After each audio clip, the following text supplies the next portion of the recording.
Good morning. Happy to see everybody's smiling face this morning. I'm going to make a slight request. Anyone who has been hired here since August 24th of 2017, if you joined us after that date, would you mind moving closer to the front? If you'll take this row that's right directly behind Dr. Kirk here. Um, thank you.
Is it open already? It's already open.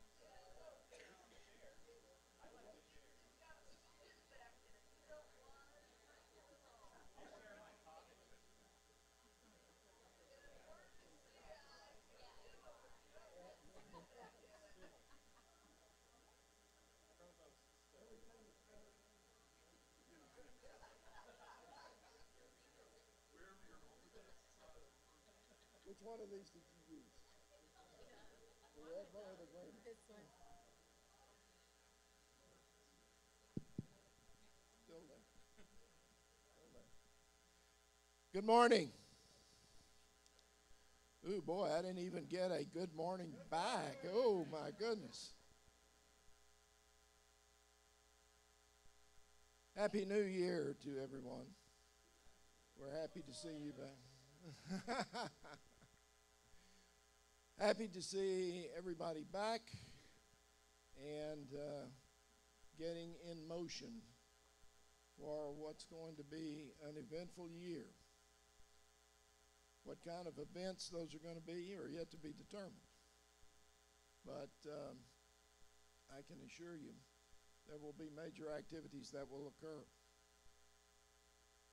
This morning's convocation, as those in the past, will share with you a lot of information about the university, things that are going on, things that are happening. I'll come back at the very end, talk to you a little bit about anything that Dr. Gray Vickery and others don't talk about. Of course, we all know that there is a major issue out there right now called enrollment. And it's going to be a challenge for us. And I think if you will recall, when we got to the end of the legislative session this last year, and I did a forum in here to talk about budget reductions and budget cuts and so forth, I said that we were going to be approaching a time with this university that would be a challenging time. It would be a time that how we address it will make a long-term difference in the future of the institution. And I still believe that's true. Now, that's not all about negative things. It's not all about negative numbers and enrollment. We'll talk about those things later, because you're going to hear a tremendous amount of information about amazing things that are happening in this university, across the university, in a variety of areas, in a variety of ways. And some of what I'm going to share with you later has to do with things that you probably know absolutely nothing about, but that I want you to know about, like community members on our foundation and community members coming together to create a chapter of the Chancellor's Century Council on our campus as the first chapter in the A&M system. why they would make that commitment, why they would make that financial commitment. It has to do with their commitment to this institution. We've got to keep remembering whatever challenges we face, and I've said this to you many times before, we've had a history of challenges, guys, a history of them, before we came into existence. And all we've got to do is do what we've done in the past, and that is make a commitment to address the challenges and to move on. We will address them. We will get past them. But I hope you will find out during the course of the day that there is a whole lot more going on with the institution that is very positive and presenting a lot of opportunities for faculty, staff, and especially our students as we go forward. So, again, welcome back. Happy New Year. I look forward to working with you during the course of this year, and I'll talk to you a little bit more later. Peg, are you up next? Thank you. Thank you, Dr. Nigliazzo. Well, beginning of the program, San Fernando asked everybody who had been hired after August 24th to sit up front. And so now it's your time to come right up front here with me. Look at those looks. It's not as bad as you think it is. Anybody else who's a new hire since our last convocation? All right. So this is our chance to say hello and welcome you to the university as our newest warriors and to learn a little bit about you. And so what we're going to do, this has become one of our fondest traditions, is we're going to have you give us your name, where you work, and then a little interesting detail about you that will help us remember you. Now it could be something about you, maybe some sports you do, maybe you play Texas Hold'em and you're a champion at Texas Hold'em. Yeah. Maybe I won a tournament. Maybe it's something about your family history, some activity you like. It could be anything. But I want to warn you, you're being taped back there. So don't do anything too racy, or don't tell us anything too disgusting like that toenail fungus that's been going on for like 6 weeks and your nails all crumbling and falling off. So we'll avoid those ones. Yeah. Yeah, I know.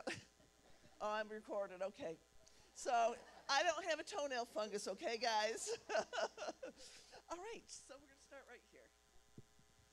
Good morning. My name is Deidre Albert Green, and I work in the academic support with Brandon and Mr. Davis. I am the Assistant Director of Academic Support, and I'm trying to think of something. The only thing I can think of for some reason is my pet. We took her to the groomers, and she had to see the doctor, and they informed us that we fed her a little too much for the Christmas break, and if she gained any more weight, we may have to medicate her so that she could lose weight. I don't know why that came to my mind, but. Good morning. My name is Sarah Payton, and I've just been recently hired with the School of Business Administration. I'm one of the new adjuncts, and I'll be teaching finance.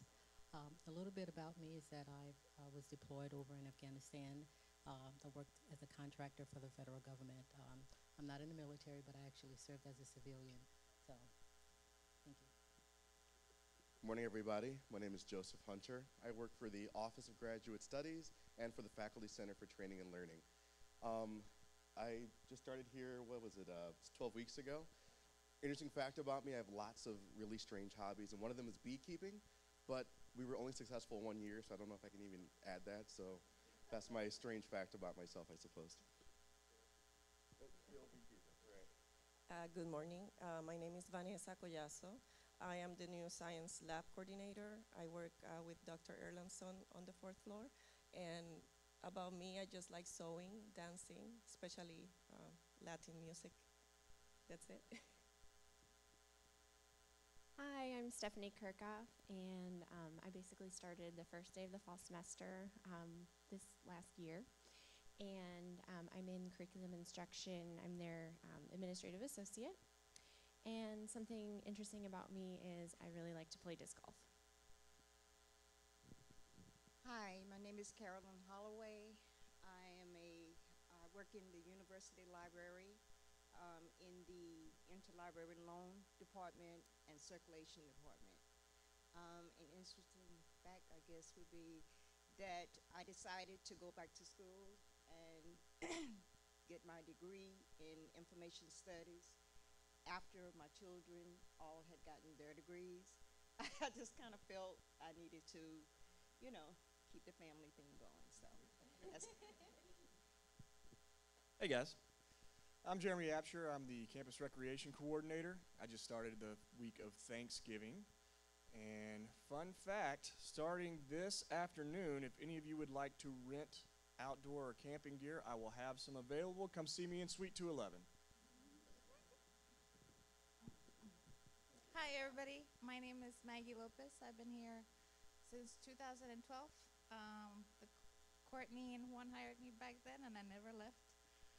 I've been with Cecilia also in the testing center, and just recently got hired in November as LMS administrator. So I'm in charge of all your DevShell requests.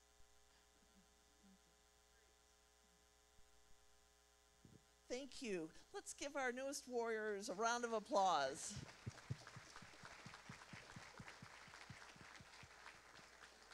See, that wasn't so bad, was it? There you go. All right, now I'd like to ask Dr. Carter to come forward to give report from the Vice President of Finance Administration. Good morning. Hopefully everyone had a nice break. Welcome back to the start of a new semester. Just a couple of things I want to touch on. We get busy from time to time in bringing guest speakers in and doing various other things. Just wanted to give a reminder to the group of the importance of contract administration, contract review. And so starting next month, Rachel Miller will be conducting contract orientation for new employees as well as refresher courses for existing employees. So encourage you to take advantage of those things. Looking at the budget and where we are right now, it looks like we're about 38% of the budget has been spent. We're in a good position so far. We will have budget workshops coming up, myself and some of the accounting staff through Tascubo as well as through the A&M system at the end of this month, first part of February, where we're going to be getting instructions for the FY19 budget preparation. So those things will be coming up pretty soon as far as calendars, planning, and getting those hearings going. Someone had made an inquiry to me recently about differential tuition and how we need to handle those requests coming forward, the timeline for when those are due. We're not sure, and we're also not sure of whether or not we'll have the capability to submit those. So what I've asked is that we go ahead and start working on those requests now to be ready and prepared to submit whenever it's ready to go. So if you would, Dean, start working on those differential tuition requests, route them through Dr. Pegg, and then we'll review and then be ready to go when they give us better guidance. Heritage Hall is on schedule, ready to be complete. End of July, first part of August, we'll have substantial completion. In fact, we'll need to start having some meetings internally to figure out the move of who's going to be leaving these two buildings, moving to the other, and doing some space allocation and making sure that all of that's in line. Because tied to that, making sure that our space allocation reports are accurate, in April we'll be going through a space audit on campus, and so we'll just need to make sure that everything is as it needs to be. That's all I have.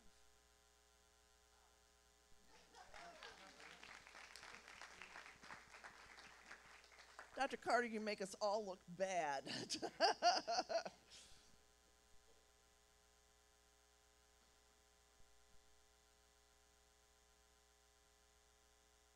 Give me 1 minute to get up my slides.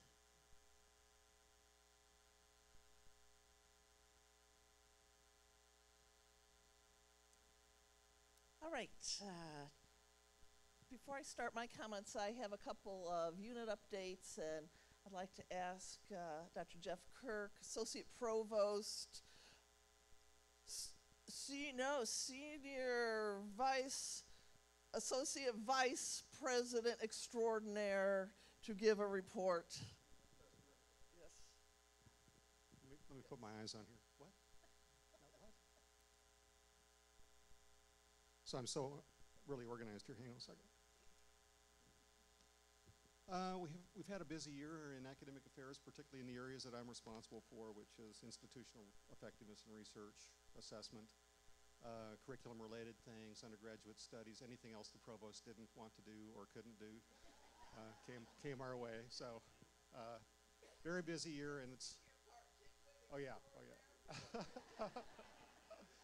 I'm going to talk a little bit later about our SACS components that are coming up in another section, but when we were preparing for this particular event, which is now 88 days, 23 hours, and something under 30 minutes from today, we noticed some things related to our faculty credentialing process, and there are a couple people, Sanfernay and Yvette, where I know Sanfernay, Yvette's back there, keeps us very busy because that's probably, well, that's an incredibly important thing for us to make sure that we have properly credentialed and licensed and certified faculty to meet the needs of the university and our students. But one of the big things that came out of that was that we discovered that while we have a lot of faculty that are credentialed to do things, they have the appropriate degrees and things, they don't necessarily state what they're teaching. So if you have a degree in underwater basket weaving and you're teaching an English class, those two things don't necessarily connect. So what we have to do, the first thing SACS looks at is the degree to make sure that it's the appropriate degree. And if it isn't, I mean, we know you're qualified to teach, but that degree or that credential doesn't match up with what you're teaching, it triggers a inquiry by the SACS staff, particularly if the person reviewing your stuff has no knowledge of underwater basket weaving. So what I noticed when I was putting the faculty roster together, along with Sanfernay's help and Paul, Turcotte, and Yvette, is that we had a lot of folks that, because of the things they teach, they're licensed or certified or credentialed in some other way. So we started on this process. After I saw this, we noticed that we had a number of and unfortunately our accreditors didn't see any of this. We only had one faculty member not make the cut, which is a testament to the amount of work that we put into getting that thing cleaned up, that faculty roster cleaned up and sent in. But I noticed after we'd sent it in that I was going back to review some things, and I noticed that we had some folks licensed or credentialed and certified in something in column 4, which is where we justify faculty that don't necessarily have the degree that directly matches to it. And we had a bunch of folks out there with expired licenses. That is not a good thing. And I know that they weren't expired because these credentials are reviewed or updated every year. But that launched an email to the faculty, to the staff, and to the deans and to the chairs to request updated licenses or credential certifications, whatever it is, in those areas that require that. So we have launched off this effort. We talked about it in Deans and Chairs yesterday that the provost hosted. And so if you are in a discipline that requires a certification or a licensure, we're going to ask that you provide us with an annual update of those licenses or certifications so that we can make sure that we're in compliance with not only our own standard, but we can credentially you properly and make sure that that's all good.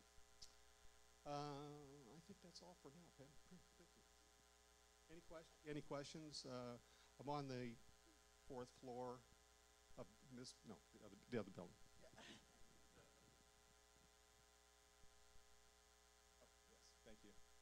Good morning. My name is Isaiah Vance. I'm Director of Academic Advising and Retention here at the university. Just want to go over a couple of new initiatives that we have.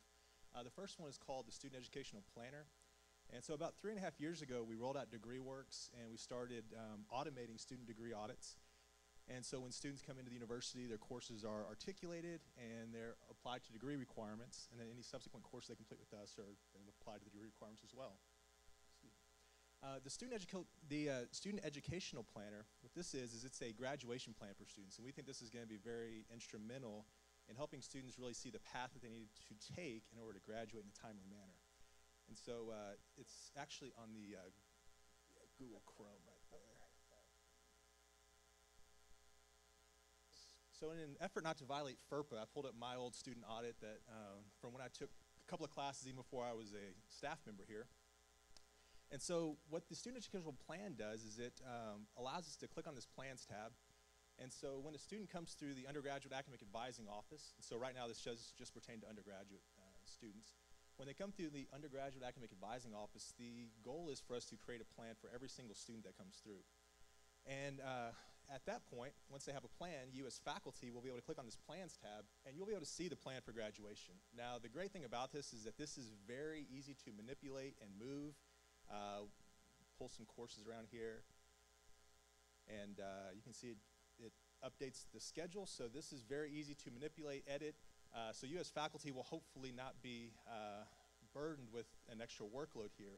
But the other great thing about this now is that about 1.5 years ago, Ellucian, they came up with a new tool for reporting through this, and so we've been working with Enterprise Apps, and they've done a great job of helping us get some reports that are still in the very early stages.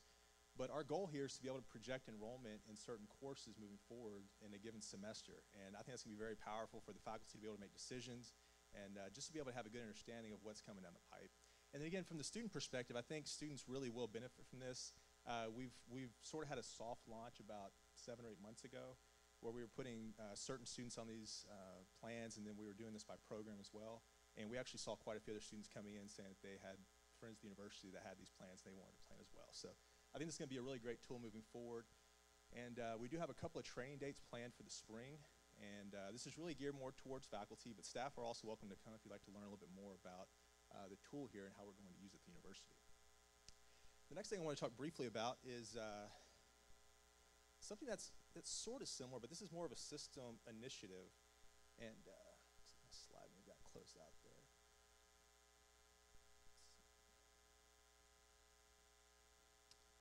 So there's a new initiative in the state called Map My Path, and this actually started off as a program called Guided Pathways. And so as you can see the description here, what this is intended to do is it's intended to provide a statewide system for students to go into to enter their coursework, whether it's advanced placement or transfer coursework, and to be able to get a good understanding of first of all, where their courses would transfer. So the idea is that all public institutions in the state of Texas are going to participate in this effort. And then it'll also give them a very clear picture about how many of those credits apply to a degree program. So the good news for us is that we are a very transfer-friendly school. And in our first meeting we had in December, we seem to be a little bit ahead of the game here. So I think this is really going to benefit us moving forward. But I just wanted to touch on a couple of things and give sort of a brief overview about how this project is working. This actually came out of a House bill that was proposed but was not passed. And the House bill itself, as you can see here, I'm not going to go through all the bullet points, but the intent of the House bill was to basically make transferring within the state of Texas a little bit easier. And so even though this House bill did not pass, the A&M system and the UT system felt that this was a pretty good initiative, and we wanted to go ahead and work towards making this a reality. And so these are the partner schools. So A&M Central Texas is, we're very honored to be one of the partner schools in this effort. A&M Commerce is the other A&M school that's been chosen to work on this effort here. And the reason Arizona State University is in there, you may think, well, Arizona's not in Texas, and you're right. You get an A+ in geography. So the goal here is actually that we're going to expand this nationally as well. And so I think this is going to be an excellent project. There's already been a significant amount of financial and human resources invested in this project, and we just wanted to introduce it at this point because hopefully by the next convocation we'll have a pilot out and we'll be able to test this. But I just also want to take a moment to really pat ourselves on the back because over the last few years I've seen our technology and our resources improve by leaps and bounds in this regard. And students are really benefiting from this. So when students come to the university now, the transfer process is much easier than it was about 5 years ago when I started. And I think that's a result of a lot of people's efforts here at the university. And we're going to be able to use that data and really make this a great tool in the future. And hopefully we'll be able to see some fruit from this very soon. So, the last thing I wanted to show here very quickly are just a few of the dates for the trainings that we're going to have. So we will do some degree works training late February, and then we'll do some student educational training sort of early March. And then there's a third training that's just kind of going over the roles and responsibilities of admissions counselors, academic counselors, faculty advisors. We really want to get all this done before we start the next registration period. So if you have an opportunity, please make an effort to attend one of these. We will send out some more information through email about this as well. Thank you. Thank you, Isaiah.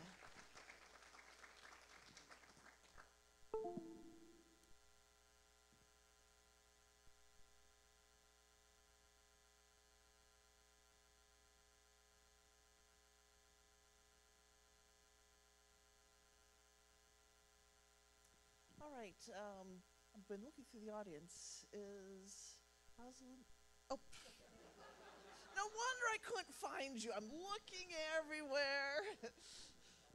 Yes. Trying to keep this thing going. My name is Alan Redman. For the last couple years, I've been chairing the undergraduate council, which has only been in existence for the last couple of years. It's been my favorite service appointment in 10 years' time here at Texas A&M University-Central Texas.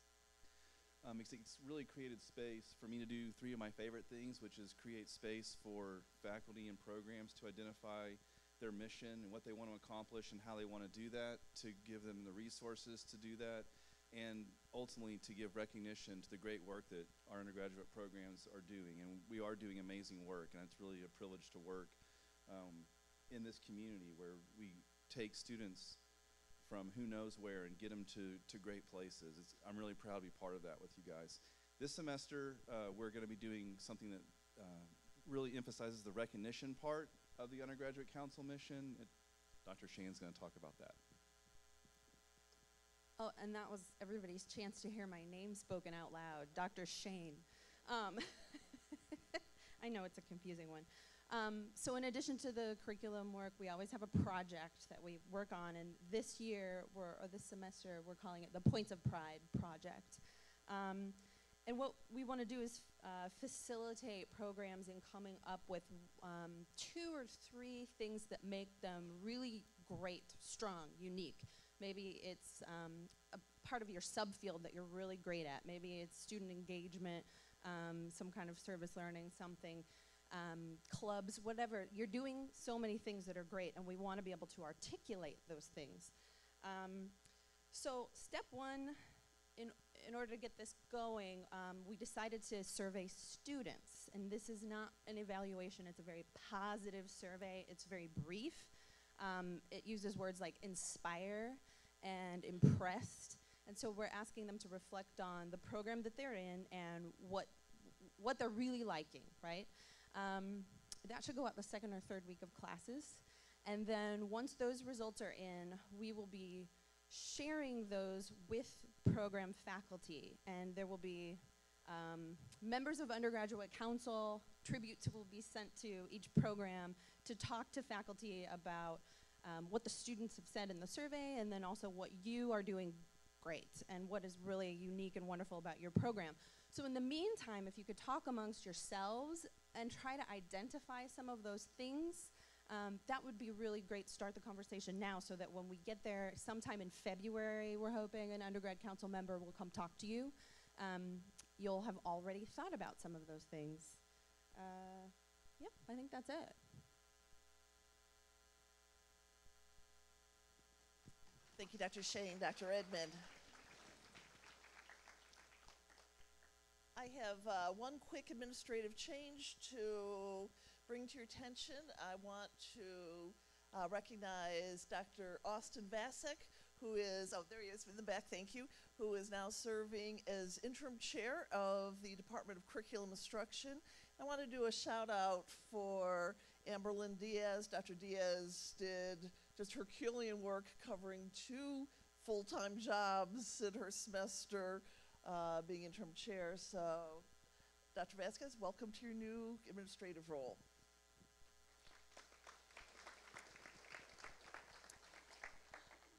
I wanted to frame my comments today over what we've accomplished since last convocation. And then I want to talk about a couple of issues I think of interest to everybody that's going on in higher education today, and then some future directions for academic and student affairs. So I want to give you a recap of our educational degree programs. I mentioned the first two at our last convocation, but they will be starting this fall. That's our Master of Arts in Teaching and our Bachelor of Science in Exercise Physiology and Human Performance. We also have just been approved by our Board of Regents and the coordinating board, our Masters of Education in Higher Education Leadership under the leadership of Dr. Morgan Lewing. And this, we're waiting for SAC's approval, and once that's done, this will be ready to start this fall. So we can actually start doing soft advertising for it now. We have two programs that are currently at system level that are being reviewed, and that's our Master of Arts in English and our Bachelor of Music. There are two abbreviations for Bachelor of Music. I chose the B-Muse instead of the other one. I just think it reflects on our university a little better. And we have several programs that are under development, and the Bachelor of Applied Arts and Sciences in Information Technology. These are well underway. Arts and Science under Criminal Justice, our Bachelor of Science in Engineering Technology, our Master of Public Administration, our Masters of Science in Homeland Security.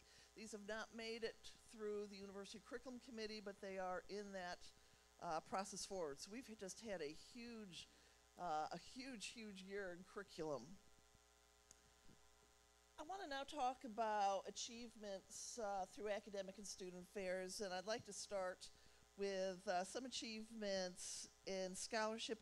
This does not reflect every single scholarship or service or teaching that's happened in academic student affairs, but these are really the ones that were brought to my attention that I could capture for this presentation.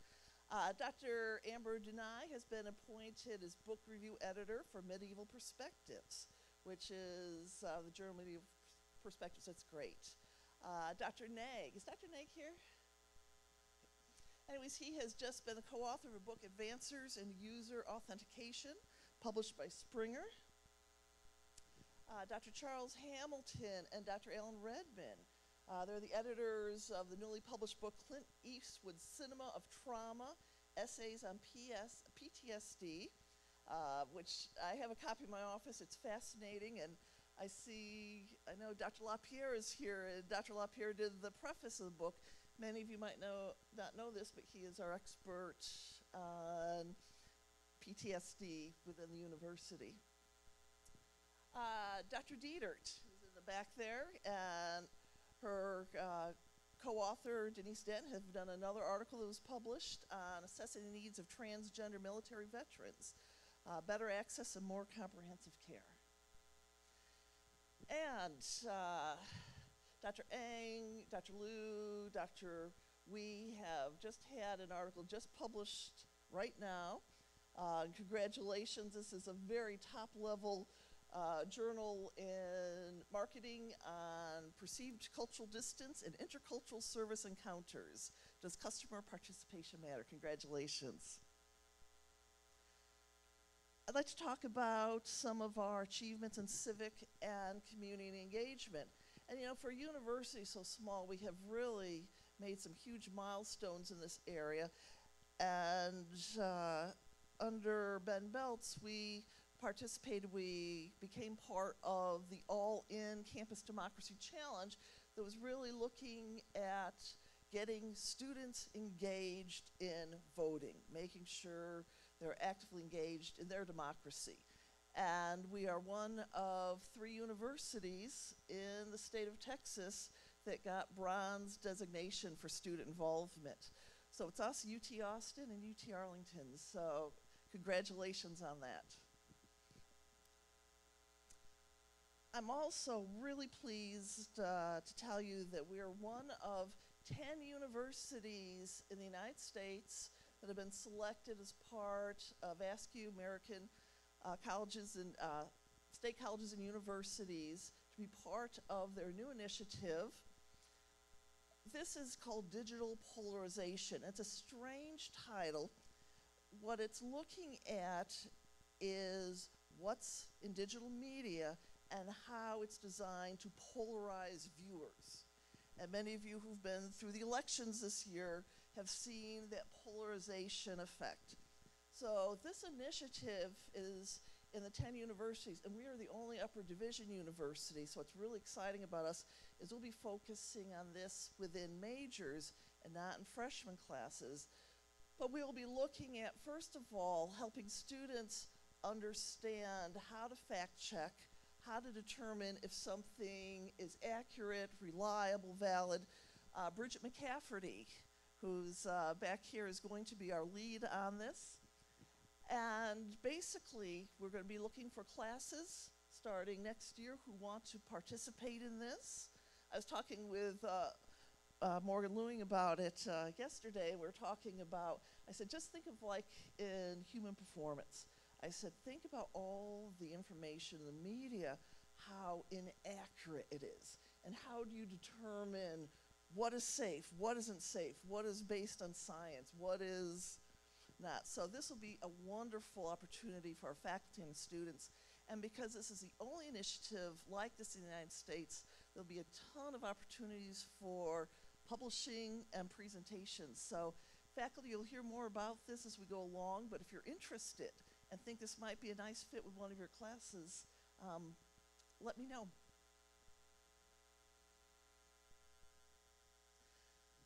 All right, I want to talk about some high-quality programs and teaching. And Dr. Roberts, who is in the back, has been selected for induction into the Chancellor's Academy for Teacher Educators. And this is for individuals who made significant contributions to teacher education. And remember, even though Dr. Roberts is in the College of Arts and Sciences, there's a very close relationship between arts and science and College of Education and secondary education. So kudos to Dr. Roberts. And Dr. Thron, and I wasn't sure if we should put this under scholarship or teaching or programs, but anyways, he's in a NSF-funded project, and they're really studying innovative ways to approach the teaching of math, which we know is a real critical area, using open software and electronic textbooks. I'm pleased to announce that I'm sure no happier than Counseling Psychology is they have completed and submitted their self-study to KCREP for accreditation, and we're looking forward to some positive results on that. That's a huge milestone for the College of Education, and I'm pleased to announce that Dr. LaPierre was promoted to full professor of counseling psychology. Dr. LaPierre, congratulations.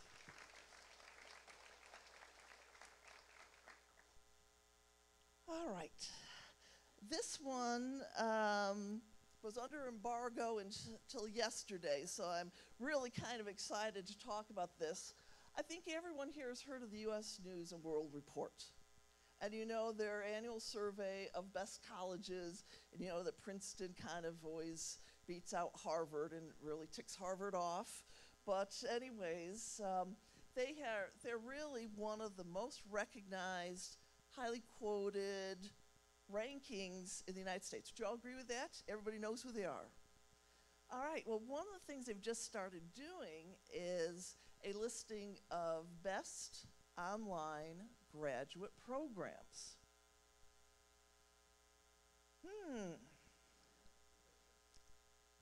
So, how do they determine this? How do they determine who's the best? Well, there is a whole series of things that they look at. They look at student engagement. Remember, this is online, so it's not just putting out textbook material and expecting the student to read it and learn. It's about student engagement in the online environment. It's about admissions selectivity, and not just admissions, but are the students able to make it through to graduation? It looks at peer reputation. It looks at faculty credentials, especially doctorally prepared faculty.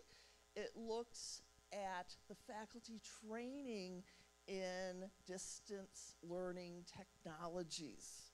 So it's not just your credentials, but it's also how much training have you received in how to teach online. It looks at student services and technology. So in other words, what is the technology we use to deliver the online courses? Are the student services that are available to students on campus also available to the students online? And they do not rate anybody who has less than 10 students, so it has to be a robust program, and anybody who does really poorly, they don't rate at all. So, that's it. That's all I wanted to say. All right. Here we go. Where's my faculty from criminal justice? Would you stand up? Criminal justice. Oh, come on. There we go. So, don't sit down yet. Our online graduate criminal justice program ranked 28th in the nation. 28th in the nation. We are a brand new university, folks. That is absolutely huge. There were 67 universities that were in the rankings. Now, you see the plus. The plus means all those that didn't get ranked because they weren't very good. So, it was a very large group, and I just pulled some names out just so you could see some of the universities that we are way ahead of. And Bowling Green, I mean, these are Cal State, Long Beach, University of North Texas, which, you know, I think, don't we have a lot of graduates from University of North Texas? And I like putting Tarleton State University here. Now, this is not the mean part of me, but this is showing, truly, this is showing that we came from Tarleton State University, but we have exceeded. We have taken our foundation and gone the next step. So this is absolutely huge. But that's not all. We also are in the top 100 of online graduate programs that are business programs, non-MBA. This is out of over 158 plus programs. And so this is a non-MBA graduate programs. And take a look just some of the many, many names we outranked, and including Tarleton again. And our MBA is not to be outdone, and that ranked, look at all the programs that were ranked here. 108th out of over 267. There's actually more like 400 programs. And once again, some very, very fine programs here, including, yes. And then finally, our Masters of Education program. Once again, ranked 190 out of over 292 plus. And sure enough, outranked all those, including our former partners, Tarleton State University. Would all the faculty, first of all, in these programs, please stand so we could recognize all of you. This is just huge.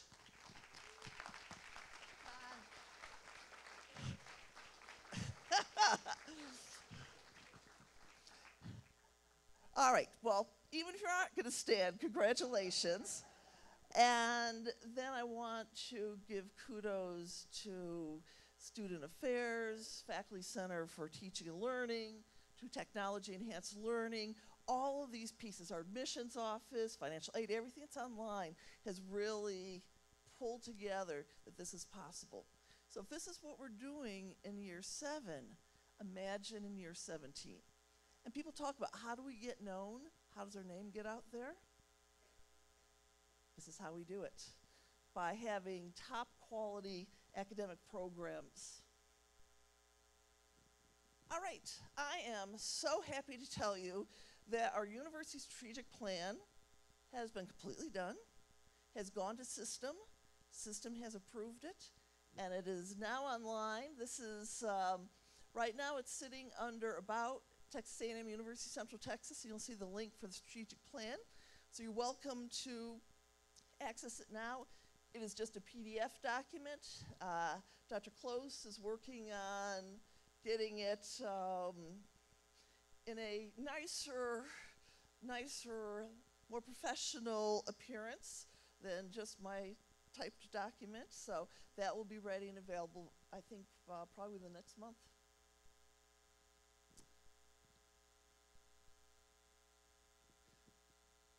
All right.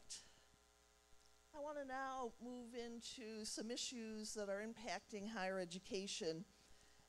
And the president and I and several others were at the SAC COC conference. And we had a very, very good presentation by the executive director over education workforce development in the Gallup office. And he talked a little bit, first of all, about job versus degree. Now, for many faculty, especially a lot in humanities, but overall, the issue is college is about education, it's not about getting a job. However, when you take a look and you ask politicians, you ask the general Americans, what's the number one reason for going to college is it's about getting a job. Well, this is what I thought was so funny about one of their results. So, 96% of the provosts across the United States, what did we say? We are doing a great job, or at least an okay job, of preparing students for success in the workforce. Yes. Unfortunately, this did not show up when we asked Americans. Only 14% of Americans in general said universities are doing a good job preparing students for jobs. And my favorite is only 11% of our business leaders said we are doing a great job. I don't know about you, but I see a little bit of disconnect between the provosts and the business leaders in this world. So I think we've got a little bit of work to do in this area. And then they took a look at individuals who had finished their baccalaureate degree and reflecting on the decisions they made, and would they change the decisions that they made. So 12% of adults, these are already graduated, they're out working, would change their degree. 28% would change their institution. 36% would change their field of study. And a whopping 51%, half of all Americans who have a baccalaureate degree, would change one of these three things or more. So that's something we have to think about and look at when it comes to higher education. So one of the things we need to take a look at, and this is where faculty and our advising office is so important, and career and professional services, how should we help students decide on the best majors for their individual goals? Are the choices of majors clearly aligned with what goals they have for their personal life? And this is the big issue. We all know the importance of liberal arts. I don't think there's anybody in this room who would say that liberal arts are important. But if you ask Republicans across the United States, they would say what? Get rid of it, we don't need it. So how do we then let people understand and know that critical importance of this particular field, whether it be critical thinking, whether it be teamwork, effective communication, collaboration, being able to confront, resolve differences. Gallup even suggested, we might need to change the word liberal arts. Is that a term that's no longer resonating with Americans? Not change the degree, but do we need to take a look at how we are promoting what we do and what this different degree does? I'm not saying it's correct or not correct. I'm just sharing with you what's out there in the media today. So, Brandon Boustede, who's I've been quoting a lot of today, he's actually listed 5 things that he found doubled students' odds of being engaged at work and having a thriving well-being later in life. So double your odds. So here are the 5 factors. Number 1, seeking professors that have reputations for being amazing teachers and mentors. In other words, don't pick a class just because it's the time you want, or pick a subject because you're interested in it. Pick the faculty members. And don't all of you have that experience with that one faculty member you had who made all the difference and almost changed your life? That's what we want to go for. Invest in a mentor. This could be a staff mentor, it could be a faculty mentor. Finding a job or internship where you can apply what you're learning. So you've taken what you're getting in class and then applying it in an internship or a job. Taking a couple of courses, he said it's less than, I think, 11% of universities across the United States have a capstone course that lasts a semester or longer. Most projects are like 2 weeks, 5 weeks. How do we engage students in these very complex long-term projects? And then he said, for students, don't pad your list, your resume, with every single activity you've been in. Pick 1 or 2 really meaningful activities that you can get deeply involved with. And doesn't this make sense that this would completely change your views of your educational experience? I thought these were really sage pieces of advice. So what can we do?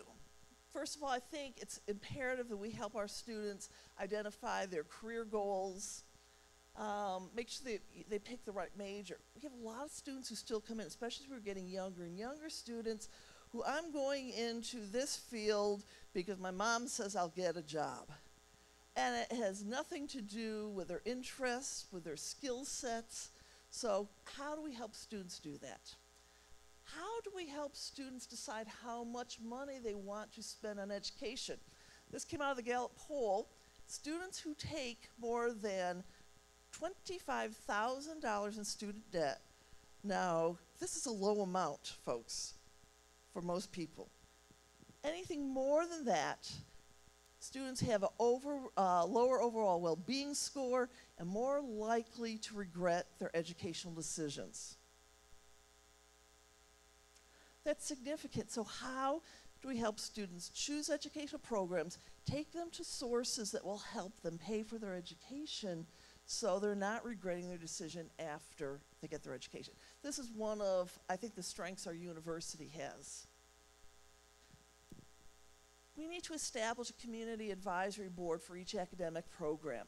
If there's a disconnect between business and the academy, we need to bring our community members in from a variety of places to help listen about our programs, help guide our programs, give recommendations.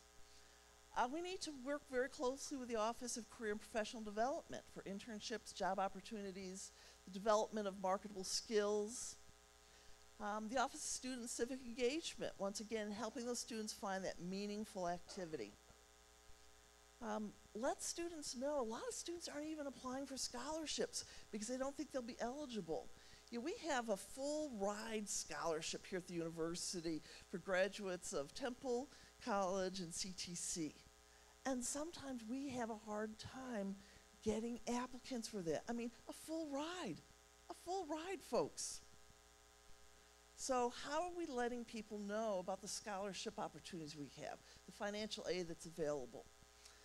Are we developing those capstone courses, those really long, involved experiences for students?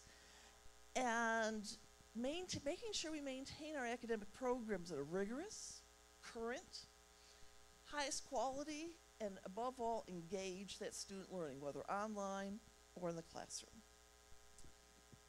All right, so where are we going to go from here? Until next convocation, I'll tell you what we're going to be involved with.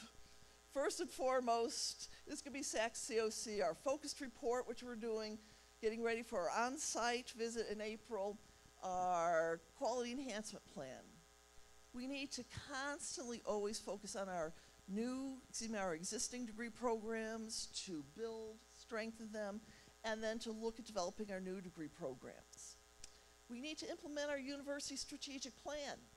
So if you have not looked at it recently, take a look at it. We need to seamlessly integrate our strategic plan with our budget planning process. That's what should be funded within the budget process, is what's in our strategic plan. And we need to, this is part of the coordinating board, but I think you saw this with the Gallup polls, we need to identify those marketable skills for each academic program. So students, when they pick a major like English, when they pick a major like history, when they pick a major like nursing, they know that their job is not limited to being an English teacher or nurse. They have this great set of marketable skills that can really steer them into hundreds of different careers. All right, that's the end of my presentation. Can I answer any questions for you? All right, hearing none, I'm going to turn it over to Dr. Porter for his presentation.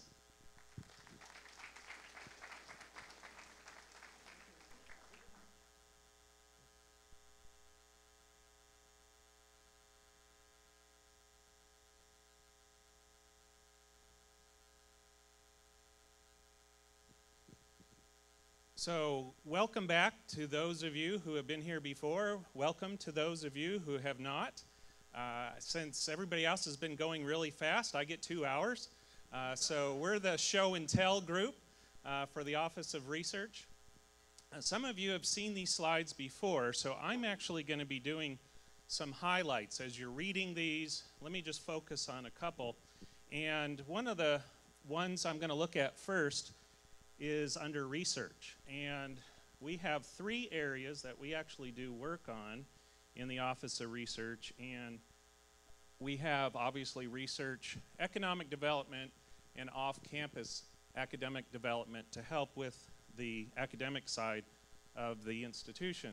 What I'm going to talk about first is supporting institutional research. And this falls in with what the provost was just talking about on gaps. And I'm going to use a quote that we're actually using for the affective education research. We have a nice day coming off next Monday, and this is a quote from Martin Luther King Jr., who we're going to be celebrating on Monday. "The function of education is to teach one to think intensively and to think critically. Intelligence plus character, that is the goal of true education."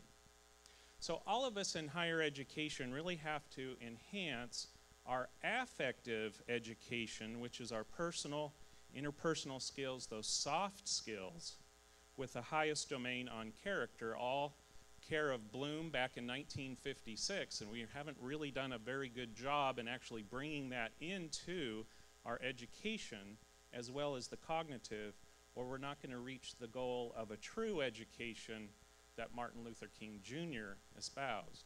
So we're working with Paul Turcotte's office.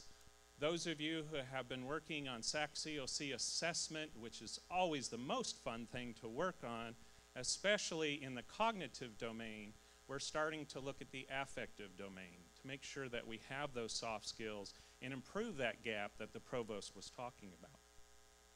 Under economic development, we've been working quite a bit with our, not only our Central Texas area, but also in the national and in some cases international level, off-campus academic development, definitely helping out with SAC-COC and our off-campus academic development council. So again, I'm just going to hit on some of the highlights. Some of you are wondering, why do we have all these other universities' logos down here?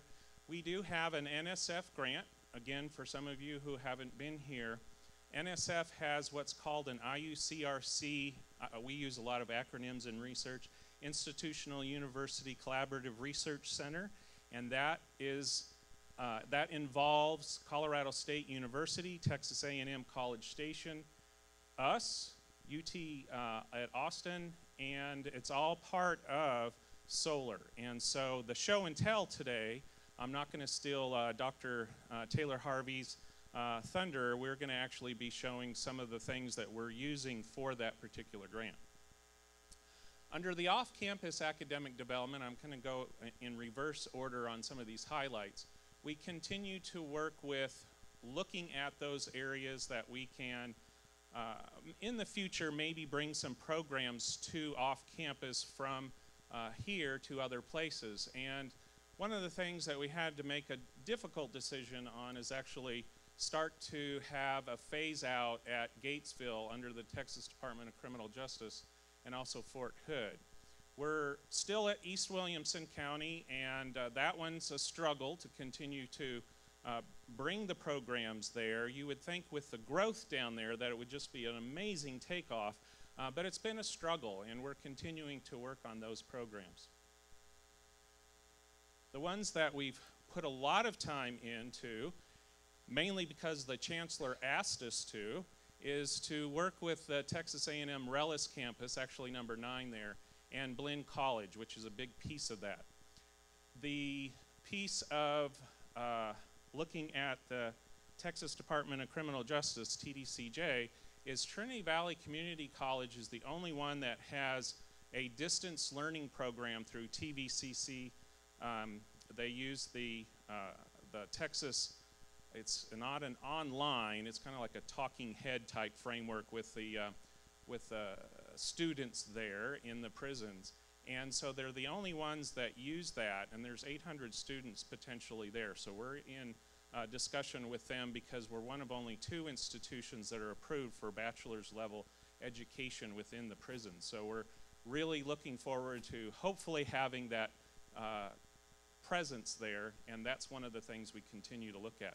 You can look through the other ones that we're in discussion with. We work very closely, obviously, with the provost's office on this to determine what kind of community services can we be providing in the academic side. One, number 19, we're still having discussion on an EDD program.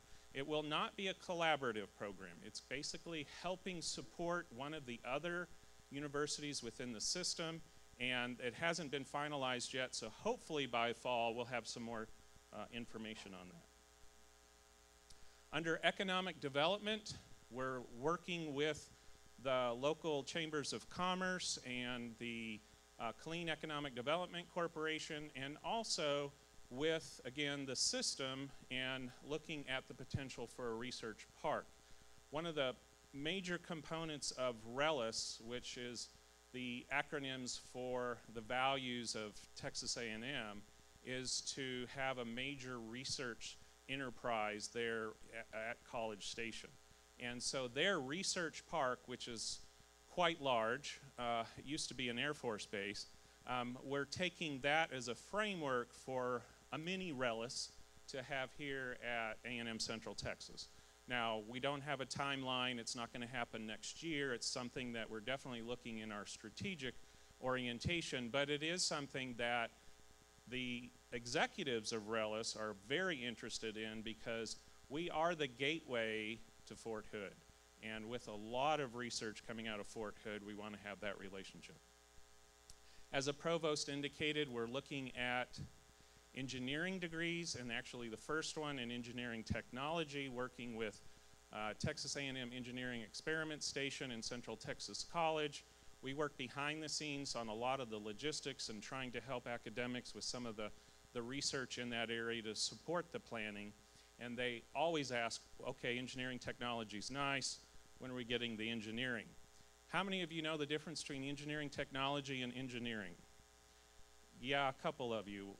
In the curriculum, the easy thing is engineering has 4 classes in calculus, and engineering tech only has 2 classes in calculus. So that's one way to think about it. But engineering technology is really important for those individuals that work in the field, but also bringing other individuals working with engineers to actually accomplish some of the goals they're working on.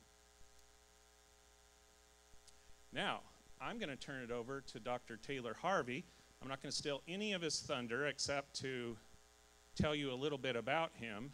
He is our Chancellor's Research Professor. He was awarded a Chancellor's Research grant of $1.5 million, not a small little amount of money, to do some things with something in solar. and also is now our regional director for TEAS. Taylor?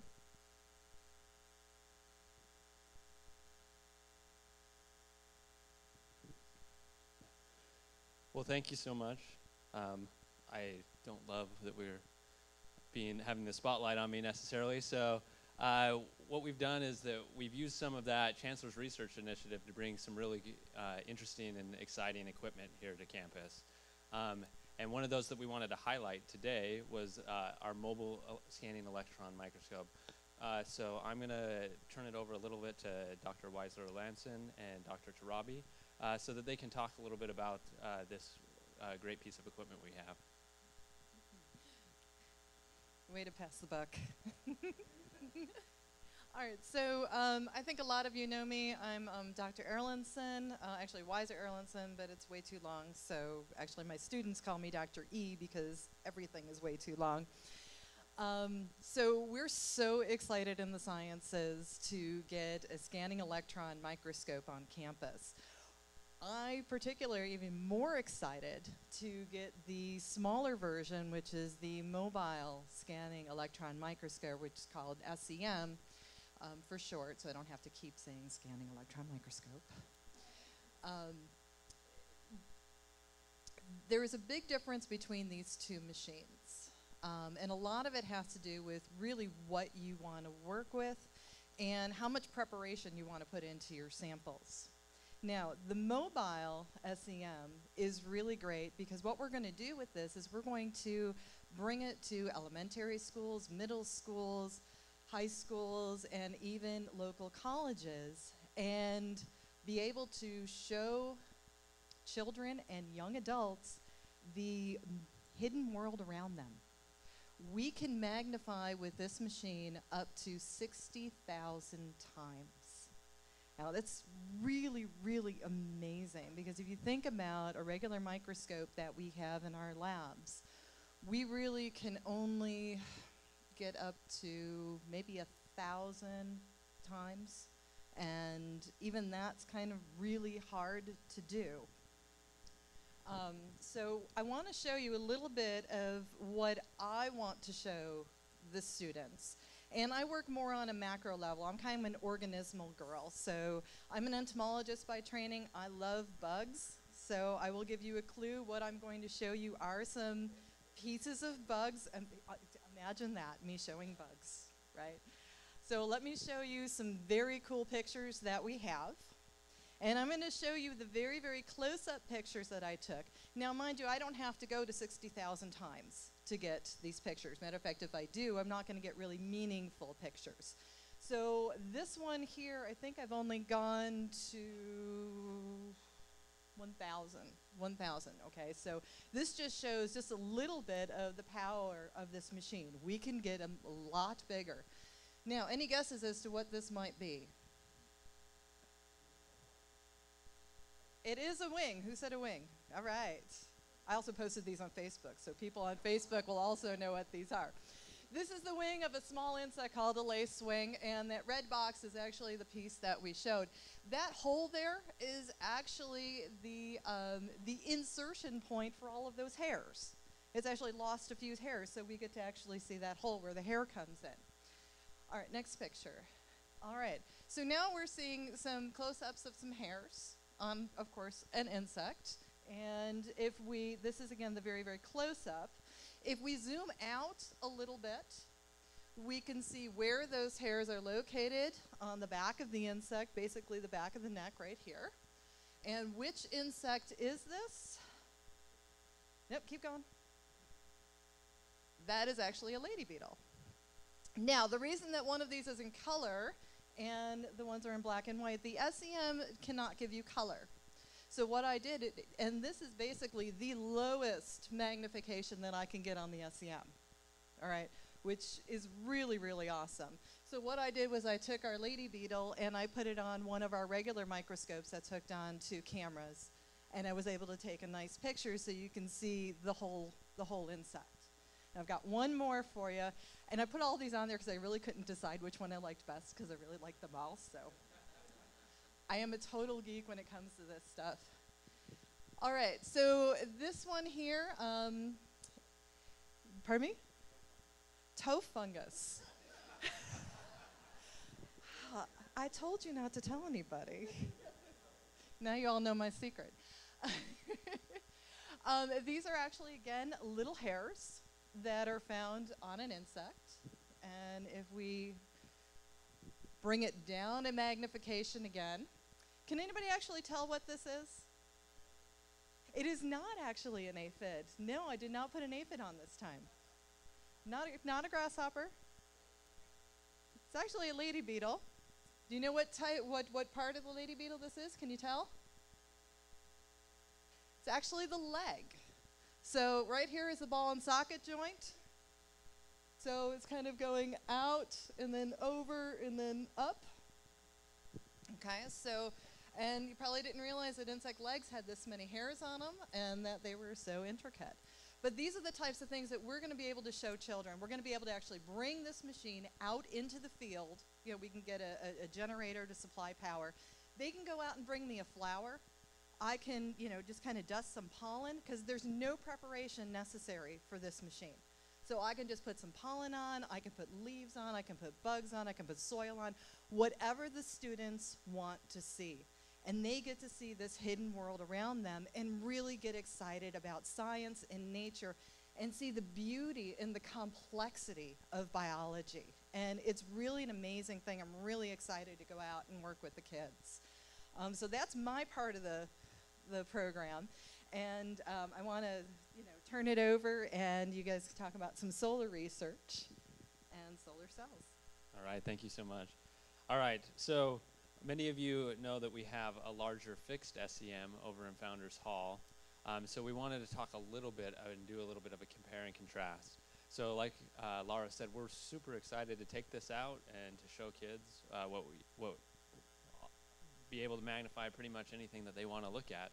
And but we do have this other larger SEM, and so at low magnifications you actually can get similar images. And so this is a picture of one of our solar cells, and I know it just kind of looks like a gravel bed when we look at it at this spot. But what the larger SEM gives us the ability to do is that as we go up in magnification, we can really start to see these images and look at very small features as we magnify. And so we're still able to get good resolution like we talked about on the mobile SEM, but the fixed SEM gives us a little bit more precision and resolution on it. And so as you get to things like 30,000 images, you can still make out each of these individual pieces of semiconductor crystal, but it starts to get a little bit blurry. But on the fixed SEM, we can really zoom in, and we can even keep going farther. So at about 30,000 on this, at least this sample, we couldn't go much farther with the mobile SEM and get meaningful information.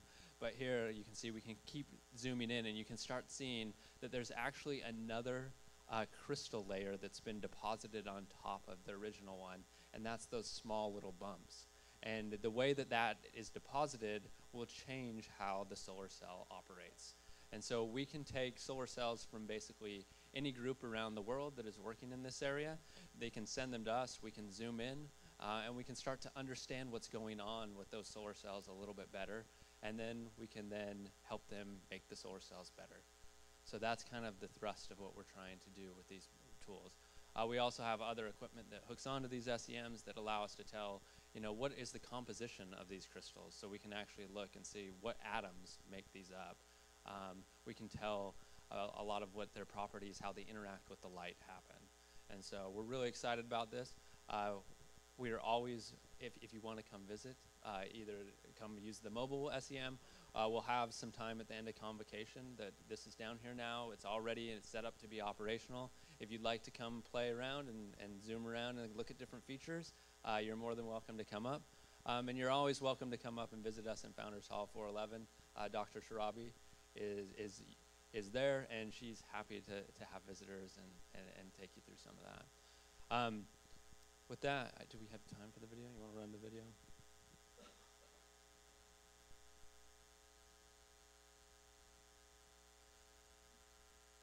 We recently made a YouTube video. So as part of the IUCRC, what we do is we recruit industrial partners to come to us and to work with us on a lot of this research. And as we do that, we decided to make a YouTube video to kind of highlight some of what we're doing and try to get interest. So we thought it's about 3 minutes long, and we'll just play it for you.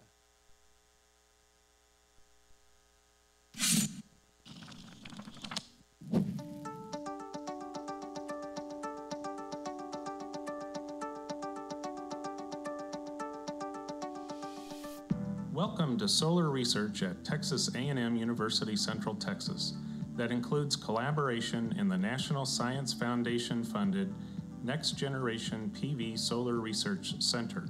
Our research is part of only 80 centers in the United States funded through NSF for public-private partnerships. In addition to Texas A&M University, we collaborate with the University of Texas at Austin and Colorado State University. We are excited in your interest for potential solar research with us. The Solar Characterization Lab at Texas A&M Central Texas is a unique state-of-the-art facility designed to probe how solar cell prototypes work. Our laboratory is designed to help give researchers of all types of solar materials the detailed insight they need to increase efficiency and lower cost. We have equipment to analyze properties from the macro to the micro, with capabilities for not only PV materials, but also LEDs, batteries, medical devices, and metamaterials. The centerpiece of our laboratory is a high-resolution scanning electron microscope. With the ability to magnify a device up to 1 million times, we can map the microstructure of devices. Attached to the microscope are a cathodoluminescent, electron beam-induced current, and EDS detector, giving us the ability to correlate optical, electrical, and compositional data. Our high-end photo and electroluminescence system allows us to generate a similar analysis on the macro level. We are also studying the impact of solar on the entire electrical grid. The solar demonstration site at A&M Central is a fully operational off-grid microsystem. Our research currently explores the benefits and costs of a grid of panels, batteries, and 4 types of LED lamps. LED output data are used with weather, PV power, and cost data to determine the most cost-effective LED source. Further expansion will include an electric vehicle charging station, allowing us to determine how next-generation components of the grid interact with each other. A unique solar research is our Big Data International Portal that is able to store in a non-internet connected computer over 100 variables and up to 100 billion observations in a triple locked environment. We are using causal predictors to determine solar energy cost and greenhouse emission reductions at the utility, business, and residential levels. Thank you for your interest in our solar research at Texas A&M University-Central Texas. Let us know how we can work with you or your organization.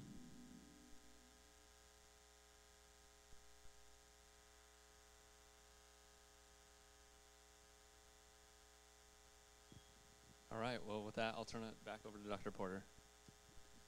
Thank you, Taylor.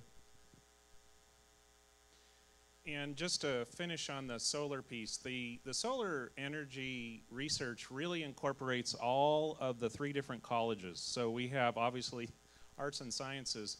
We have business involved in that. We have a group that's actually going to be looking at some of the LED lighting and the technology involved in that and the costs, some of the predictors. And on the education side, we have individuals looking at the curriculum for solar. So it's incorporating all 3 colleges within that particular research. And that's only one of the highlights of all the different types of research we're doing here. To go back to research and some of the highlights there, those of you doing anything with human subjects, please make sure you contact Dr. Anitha Chenamanini, who is the chair for that. She has really expanded the amount of research assessment in that particular human subjects. We've expanded in the community even more, but we also have to recognize that we stand on the shoulders of the individuals who came before us, so we welcome individuals to do research on the human subjects and talk with Dr. Anita Chenamanini about that. We are continuing to work on the IACUC and the IBC, and you can read those committees there. One of the things that we're working on with the University Center for Applied Research and Engagement is bringing the UCARE that was founded about 6 years ago into the solar piece, because as we bring a lot of those businesses in, they want to be involved not only in the Central Texas area, but bring those funding into UCARE. And so we're going to be doing an announcement on a director's position for that. Dr. Walter Murphy is interim director holding that down, but we also have Dolores Klein. Lynn Klein is our coordinator for that. Is she here today? I didn't see her. So she's actually helping us bring some of those grants and contracts into UCARE to continue with that. For the faculty, it's a great framework to help your students. It can be at the undergraduate as well as the graduate levels to do the research and have it applied and bring it back into the classroom and classroom into the applied research area. So it's a wonderful program that we have with UCARE. Supporting our diversity committee, we have a new council on diversity and inclusion, and the reason that the Office of Research is involved in this is we have a goal to become a minority serving institute. There's a very small percent of universities in the country that qualify for MSI. We already qualify. We just have to wait till the portal is open to do the paperwork and we'll become an MSI. And so that's one of the goals with the Council on Diversity and Inclusion, and I know the President's going to be talking about that a little bit in his wrap-up. Under the Artist in Residence Initiative, we're going to be having a concert this semester. We don't have the date yet, but one of the reasons that research is involved is to conduct, yes, some research in music instruments and the education of music. So we're going to be doing some collaborative work with the academics as they bring on that music program, the B-Muse program. And believe it or not, we're going to have our 6th annual research banquet this spring commencement. And we're going to be bringing not only faculty, but staff initiatives into that. And we talked about that at the last convocation. I'm going to turn it over to Dr. Walter Murphy, our Director of Research Support. He gets to do all the fun stuff with compliance. Thank you, Walter. Thanks very much. I'm going to bring up our website, so give me just a minute.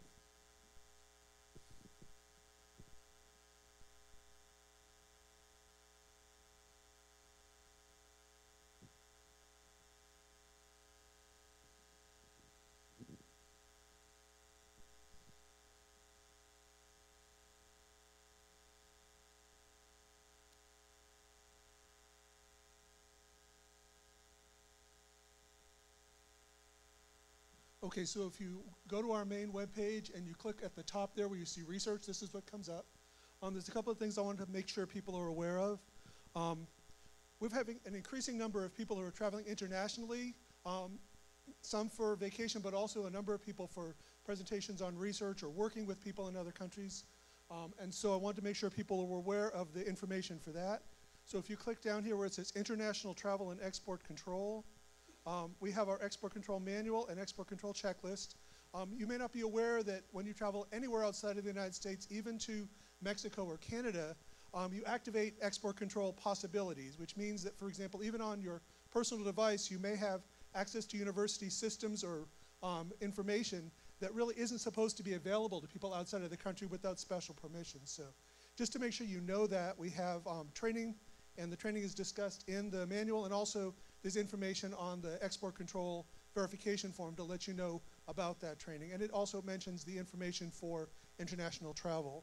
Also, for international travel, there's a request form that you click on, and it is a writable PDF like the export control form that you can get the information and you can get it to our office and we review it and then we can pass it on to whomever. There's a number of people who have to sign that, so make sure you get all those signatures.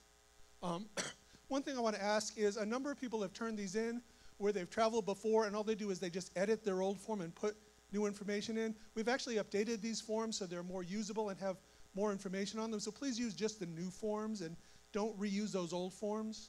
And finally, if you are just traveling on vacation to another country, we don't necessarily need to know where you're going or why you're going, but the system does like to know where people are just in case of issues. For example, you might have been vacationing in Honduras recently and not been aware that there were some serious weather issues related to that. So we have a form just for people going on vacation who are not bringing any kind of university devices with them. And that's the form. You just print that out, fill it out, and get it to Sean Kelly. And he can sort of get that information into the system so that, for example, if you noticed from his the last thing he sent out, it said we aren't aware of any TAMUCT people who are in Honduras. The reason we would know that is because you filled out that vacation form. So you don't have to fill that out, but we are asking if you'll do that, especially if you're going somewhere that there might be issues, but even if you're going somewhere you don't expect any kinds of issues. Okay, so secondly, a number of you have been submitting grants. We're actually really excited to see increasing numbers of grants being submitted. And we had a form that we're using to kind of track those, and people found it confusing. So with some feedback from deans and some of the faculty, we're developing a new form, and we're going to have that online. It's going to be under where it says Forms, where we have, right here, where we have a number of forms that we use for the IRB. And so I just wanted to make people aware of that you should be using that form. For now, we're still asking people to continue to use the old form, which looks kind of like it says you're signing a contract, but it's really just an internal form for us to let us know who's applying for things or who's using contracts for research and things like that.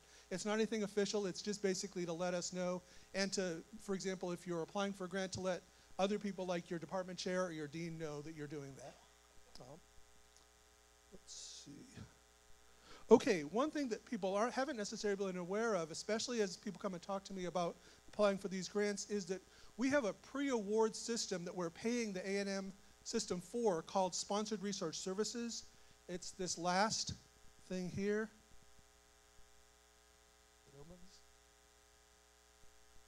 And we're actually contracted with them.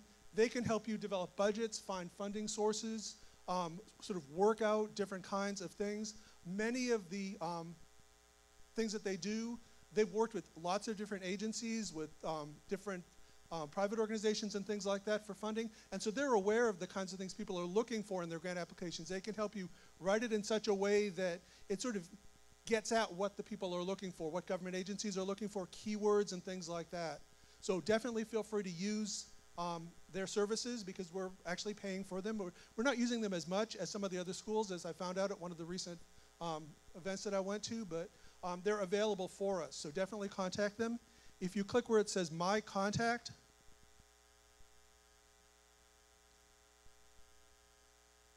and he says, and click here where it says Employee Directory. And these are listed alphabetically by first name. Our contact is Shelly Barry Hebb. Her name is right here. It gives her email address and her phone number. It's a 979 number. It doesn't tell you that here, but just in case you don't know that that's the College Station area code. But feel free to contact her. She can decide who that she works with would best be able to help you. And they have a lot of different kinds of services available. So definitely take advantage of those, because if you're looking at writing a grant, why do it on your own, or why try to struggle with that when you can get help from people that have probably worked with that agency before? Let's see. All right, we have recently funded attendance at a grant writing workshop for 2 employees, and so if you come across something like that that you're interested in, definitely let us know about that. We're also trying to bring someone to campus. I've been talking to people at A&M College Station itself. They have people who periodically offer workshops on how to write a successful grant proposal, what are the services available through SRS and things like that. I'm trying to get one of them to come to our campus and do a presentation this spring for faculty and staff interested in doing research, so that you can get some help for sort of understanding things. And also for a question and answer session where you can just say, I'm looking into doing a grant on this, or I want to find out about sources for funding for this, and hopefully they'll be able to help you. So I've been talking to Faculty Senate about being able to sponsor that, and I've talked to some people. I haven't found anyone yet, but there are a couple of people who said they might be interested, so I'm really hoping to get someone to campus for that. And I know those of you looking at writing grants are thinking they're really hard to do, but if you had some information on how to do it and some suggestions about making it successful, I think that would be really useful for us. Let's see. For those of you that already have a funded grant, you're probably maybe overly familiar with the Maestro system, which is the system's universal sort of management system for research. It's for things like compliance and for connecting your budget into the famous and Canopy systems that we use for paying people and for paying for equipment and things like that that you get. They've just changed the researcher portal, and so rather than having everyone have to go and retrain on how to use the researcher portal, we're actually bringing people to campus to talk about that. So those of you that have grants and that are continuing or that are looking at grants and want to kind of know what you might need to be aware of when you get those grants, we're going to have someone who'll train, and you'll get some information about that. Hopefully fairly soon we'll know what time or what days they're coming to campus. So again, Maestro is a system-wide grant management system, and we're bringing someone to campus instead of having to go and do the training either as a WebEx or in person at College Station. So. All right.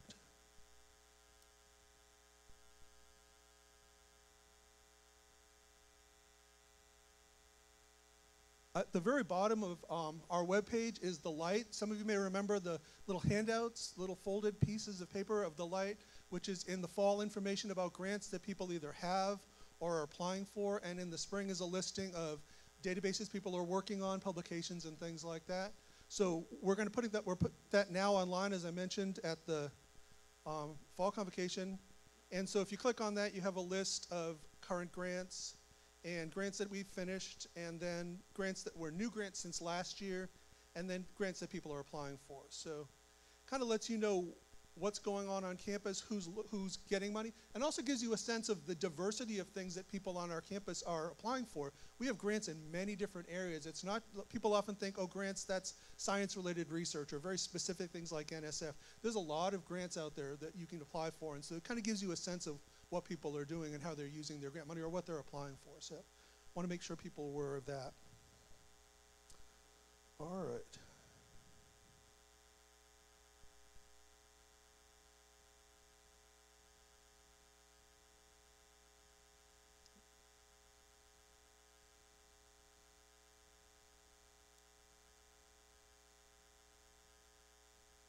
I was going to be able to get that old one up. Oh, okay. There we are.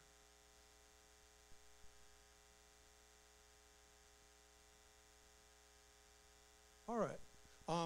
A number of you have already responded. I think we have 57 responses so far of the faculty and staff to our survey that I'd mentioned at the previous convocation for different research areas that you have some expertise in. So we're asking people to give us sort of their top 3 areas of research, whether you're faculty or staff. Even if you have expertise that's not specifically research, but you know a lot about certain areas, we do periodically get people who call our office and say, we want to talk to someone who knows more about this for an article that we're writing for the local paper or something like that. So we're asking people to go ahead, please, and fill the survey out.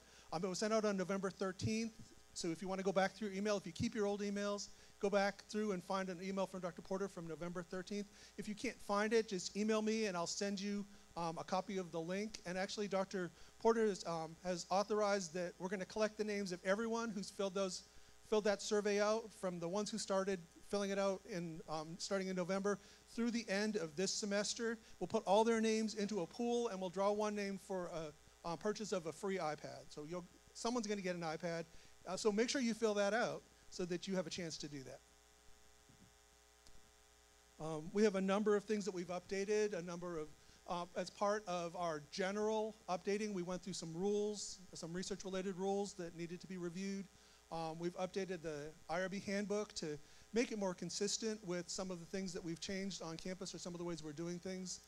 We've updated our export control manual to reflect some changes in government policies.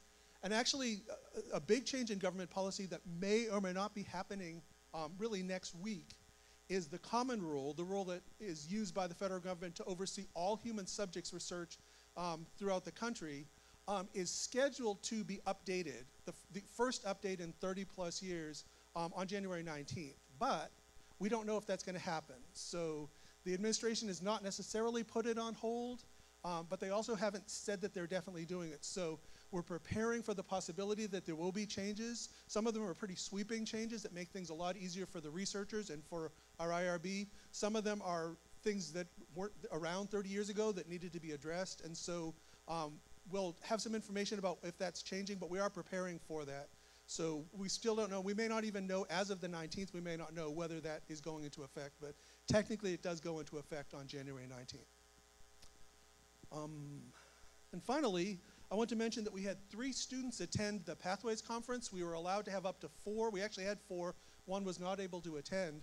But we had 3 students who attended, presenting their undergraduate research, and one of them actually got second place, so that the last 2 times we went to Pathways, we brought students to Pathways, we had a student who was one of the top students at Pathways. And Pathways is huge. It's hundreds of students that come from all of the different schools, and so to have people at the top is really, really excellent. I also want to thank the 4 faculty members who attended as judges in addition to myself. That was, I wrote them down so I won't forget anyone.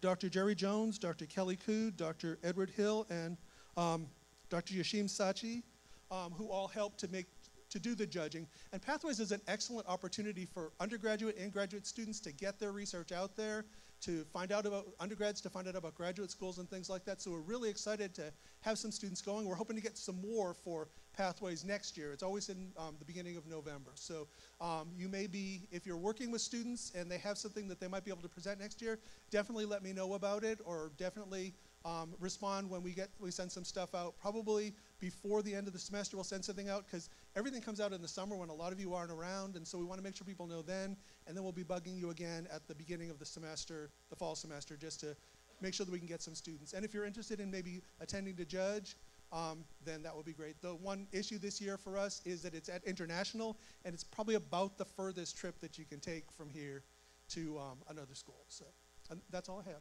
Thanks. Thank you, Walter.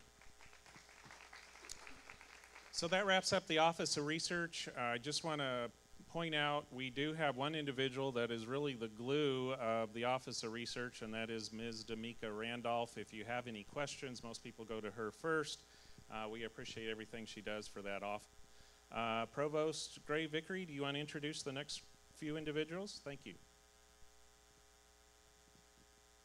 Actually, I think because we are a few minutes ahead of time, why don't we go ahead and take a 10-minute stretch break, then we'll come back and do technology.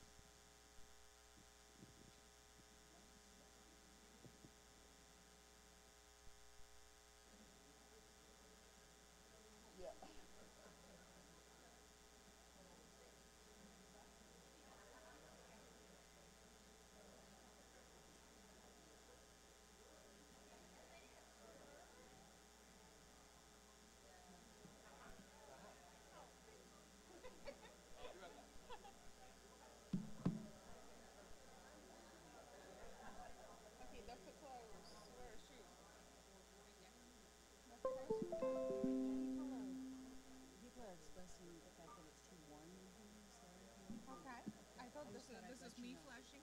No, this is not me flashing.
if I can get everyone to regroup and take your seats, we're going to go ahead and get started again.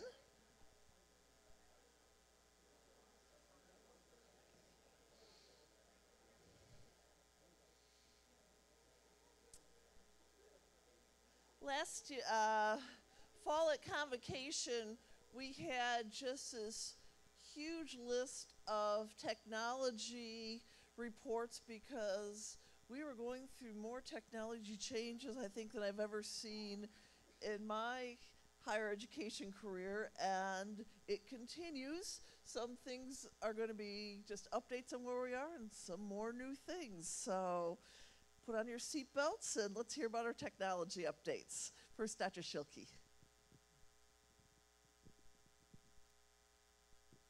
Good morning. Just a few updates from Technology Enhanced Learning. The biggest change we have for this semester is a move from Blackboard Collaborate to WebEx as our conferencing tool. Earlier this week, we imported all of the faculty names and credentials, so all faculty members can now log in and use WebEx right from their desktop. We encourage you to install the plugin, which comes in automatically to your Outlook. And the web address is tamuct.webex.com. Probably later this week, early next week, you'll also see it on My Campus. So if you've ever been in a WebEx, you see what you get. It has more capabilities on the originator side than what you experience as a participant. We are gathering training resources, training videos that will be in a special area in the TEL community, and we will be rolling those out either this afternoon or tomorrow. There will be an announcement through Canvas of the updated training material. As a nice addition to WebEx, we have with our contract licenses for a new software called Spark. So it's Cisco Spark, and what it is it's a collaboration space. And through that collaboration, you can get you with a group of students, you with faculty, anybody who has an account can create a Spark room, share documents, do small video conferencing, share comments, notes back and forth. So it's a collaboration and sharing space. And that space doesn't go away until the originator closes it. And you can even invite folks from outside the campus to participate in your Spark room, just like you can invite folks off campus to participate in a WebEx. So we'll also, as Cisco creates more training material for Spark, we'll be adding those to the TEL community in Canvas.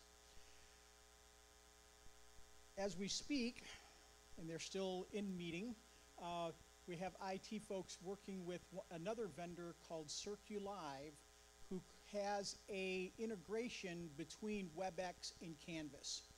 And when that integration is complete, you just go into Canvas, click Meetings, and you can set up your WebEx sessions or your Spark sessions right there in Canvas. Just 4 clicks, and you have your either your synchronous session, you can have office hours, any reason that you would want to use WebEx with your students within 4 clicks within the LMS. We'll have a lot more information for that as we get the training material and as we get the plugin built or installed. Communities. We're still building out communities. We have ran into a little issue with our middleware, and we think we have most of the things identified for the automatic enrollment. So if you have a group of folks who need a community behind, or should say off the public web, there is a ticket in the TEL community to create a community. Submit that, we'll get your community created, and we'll get it in the queue for getting it populated. Speaking of ticketing, we have heard some of the recommendations we have for our TEL ticketing system. We found some new software. We're going to be working on it this semester, hopefully by the end of February, having a new ticketing system in place that is more user-friendly and covers more of the things and the action items that my department covers. And finally, Just a reminder that we do have our video studio up and running over in Founders Hall. If you like the video that research showed, that was our office that did all of the production, post-production on it. That was a 1-month project, just to give you the timeline of pre-production and all the work that goes into it. So anything similar to that, or if you just want to do interviews with people for your online courses to build more rich content other than lecture capture, just let me know and we can work through you. Video takes time.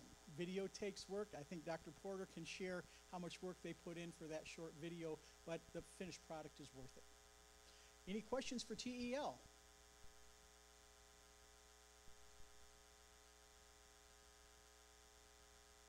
We are working at that. We're working on the middleware to fix the issue with getting it populated. We're hopefully, our hope is before classes start, the middleware is functioning. As of today, it's still not, but we're pretty close to having it done.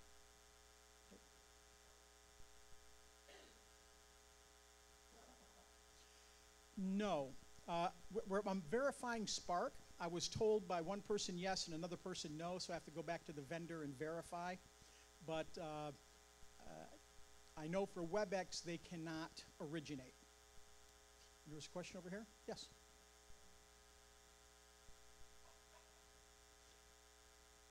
They can, whenever you send them an invitation. So when you create a WebEx meeting and email it to them, then they can have access to it. Yes, it's been up and running since Tuesday. Okay. Any other questions? Okay, thank you very much. Thank you, Dr. Schilke.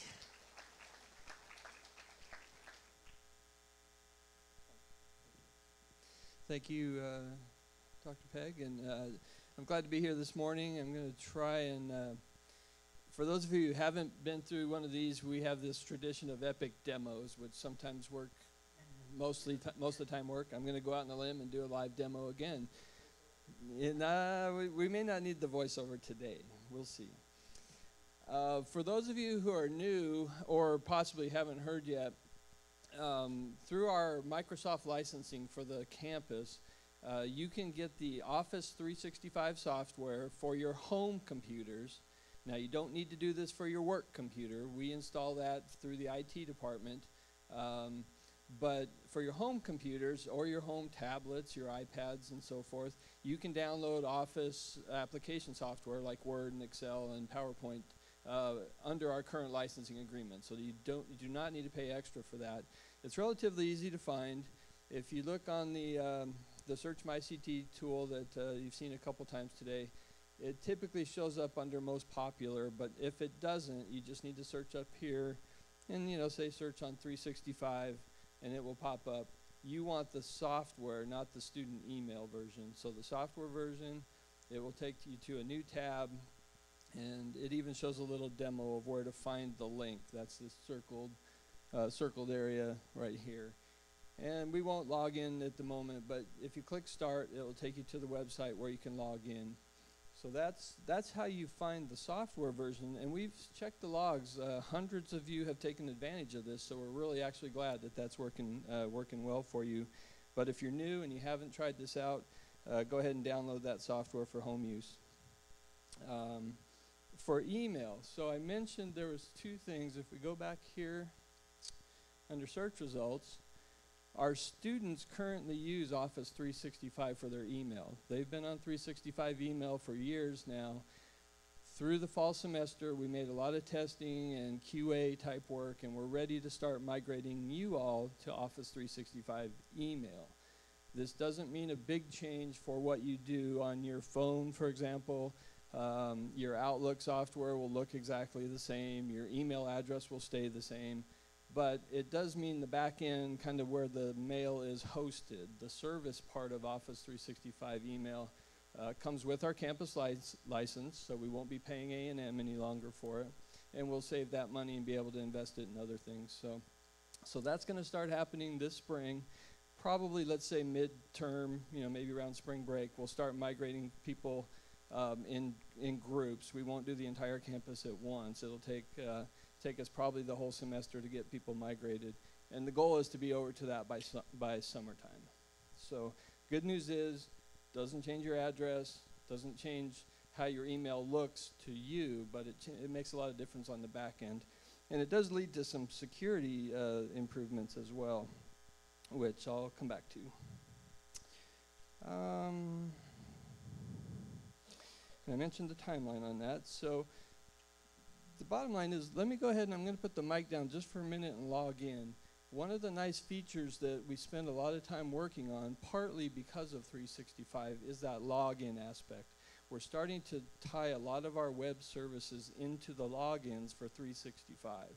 So if you follow along, I'm going to log into one campus or search my CT. I'm going to log in here, and then you'll see that that will log me into some other things as well.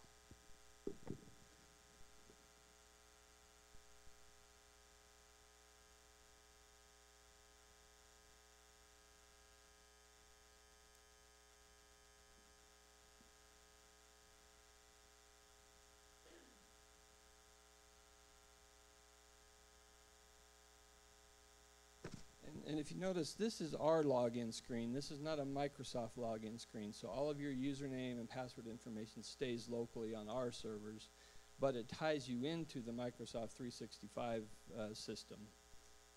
If I type the password right. And now, if we back up, now I'm logged into one campus automatically. So it knows who I am. It knows my bookmarks, my saved tasks. I'm also logged into Office 365, so now I can get my mail. I'm actually one of the test cases, so now I'm logged into the Office 365 version of email. And you can see it looks basically the same as the webmail you use at College Station without the maroon logos and logins and things like that. So this is essentially the same version of Microsoft email that you use through College Station. You also can see there's some applications, you know, the Word, version of Word that's online, and you can also install. That was that little circled area. So this is how you would install Outlook to your home computer or your home tablets and things like that. So we're back to, if we go back here, we're now logged into MyCT to search MyCT. You'll hear me call it One Campus a lot, but that's the product name. So we're logged into One Campus, we're logged into Office, and I've only put in my username and password once. If we go to something, say, on Canvas, let's go to just a Canvas login. So say we want to go to the communities in Canvas. It takes me to here. We can say Start. And in theory, how can this not start? See, these are my epic, here we go. So bottom line is it starts up the Canvas task, and you notice I did not have to log in again. It says, oh, okay, I know who Todd is. He's already logged in here, so it's going to let me log into Canvas without a username and password. Some of the things Dr. Schilke mentioned, like WebEx and Simplicity, which I'm going to talk about in a moment, are also set up the same way. So it's a nice, the code word in IT is single sign-on. That also ties into what A&M calls your login for Workday, two different things. SSO in the system is not what we're talking about here, but the generic term single sign-on is what, especially Juan Maldonado, I'll give him a lot of the credit on this. He's been able to make a lot of headway on this fall. There's a few other ones that are coming up. Student Affairs has a new tool called Engage, and Starfish in the enterprise apps world. Those will be single sign-on through this login as well. And just to prove it, since we've got a little bit more time.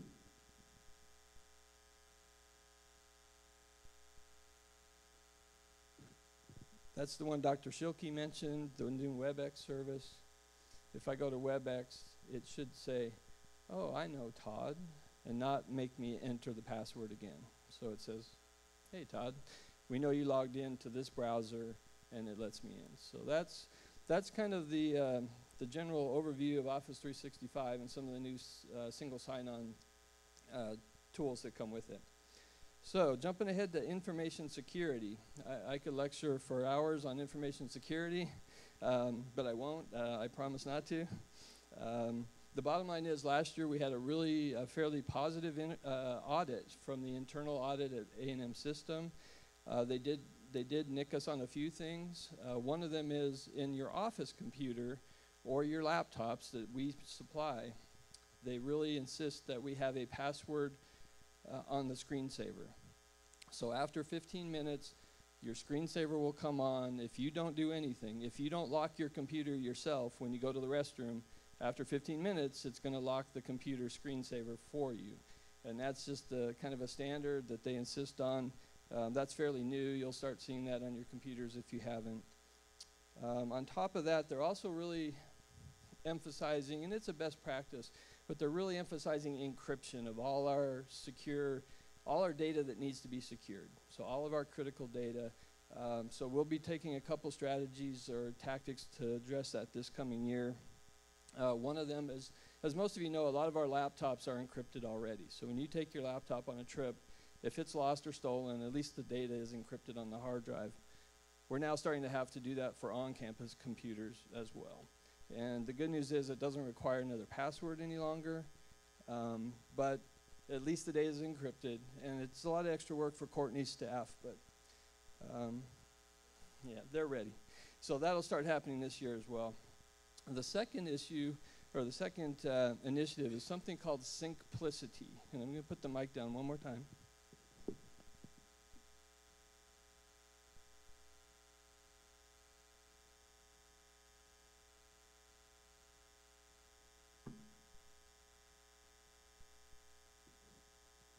So a lot of you have already started using Syncplicity because the system's really been using it over the last year or so for collaboration and so forth. Syncplicity is what's called an enterprise file synchronization and sharing software. So enterprise file sync and sharing, just think Dropbox, or think Google Drive, or think some of these other file sharing systems that you already use for your own purposes. Syncplicity is the thing the system has committed to for at least another 2 years. So Syncplicity is paid for through a system-wide assessment. We all pay for it, but it's something that we have licensed for every one of you to use. And when you ask for Dropbox or Google Drive or some of those tools, we're typically going to say, let's use Syncplicity, because that's what the A&M system has already committed to, and we are committed to it at least through 2019. So the good news is, as you saw, it's single sign-on. It's available on the web. It's available on your desktop computer.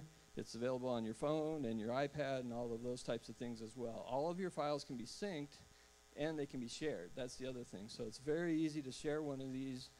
I'll just pick the system governance folder. If you look in here, there's all these councils that the A&M system runs. I'm on this one. Here's all the minutes. Here's all the things that they've shared with me. I think Dr. Pegg has one on executive IT. Here's all the things they've shared with Dr. Pegg. And so all of us can stay on the same page without doing a lot of fancy Windows sharing or other things. It's all available via the web, and it's all available through single sign-on to our usernames and passwords now too. So we'll be rolling out some more documentation in the Canvas communities on how to use this. The access on the desktop, I can't really demonstrate it here, but on your desktop computers, you essentially just have another icon over here that says Syncplicity, and those same folders are shared there. And all that data is encrypted. It's secure in transfer. We have logs on it and things like that. So that's a very big initiative coming up this year, and please keep an eye out for that. If you need help with that, submit a SysAid ticket, and we'll happily install it and set you up. Go ahead. Say it again. The storage limit is very high. There is a limit, but it's much higher than we can provide on the Windows shares on campus. I don't know if it actually shows here.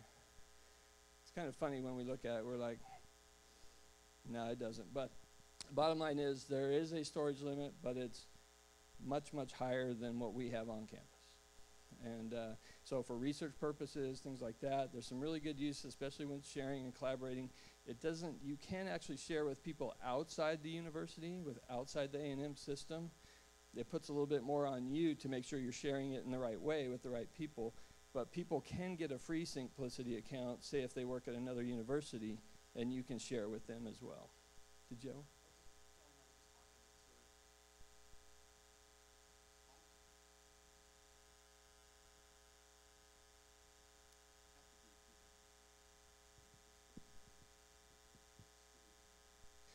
It's a good point. So for just working on your own files, what Dr. Kirk was saying is you can share your files with yourself, essentially, and not have to VPN back to campus through the virtual network and do a lot of extra rigmarole. Essentially, on your home computer, if you go to this website, your files are available right there as well. So it's very easy to share, even with yourself. Good point. Any other questions on that or anything I've said so far? Go ahead.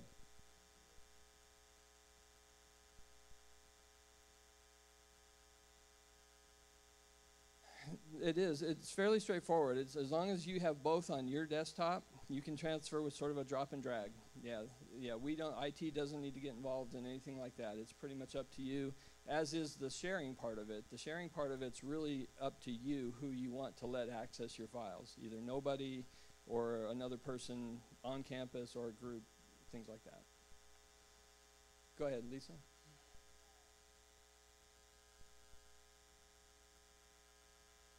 Correct. That's exactly correct. In the email world, your desktop Outlook essentially will stop looking at A&M and start looking at 365. It'll be your exact same email address. Nothing will change in the look of your email. Okay, one last plug.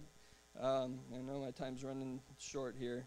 On the everything we've talked about with the encryption and some of the security tools we put around antivirus and scanning email and things like that, all of that is really good, and we pledge to continue to do that. The Office 365 world has some really good built-in spam filters that are as good, if not better, than the ones we currently use through A&M.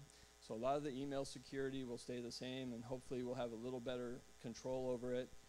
But ultimately, the end result of security is sort of that first line of defense is always going to be the user.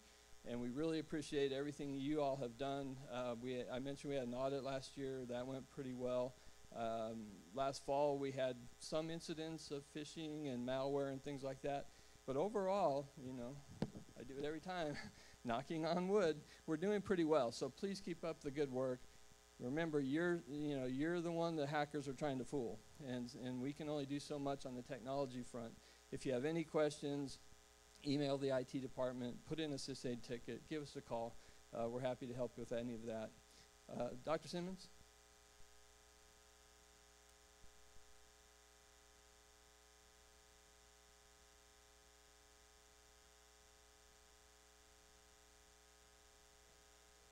Right.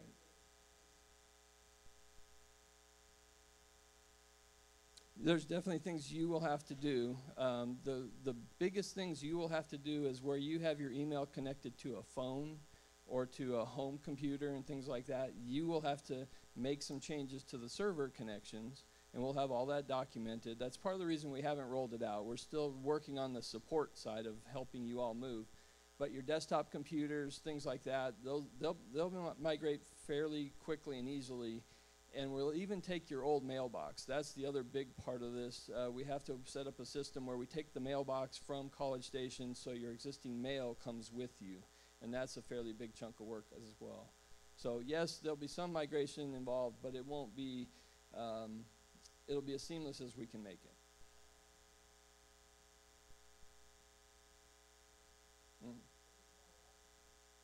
Right.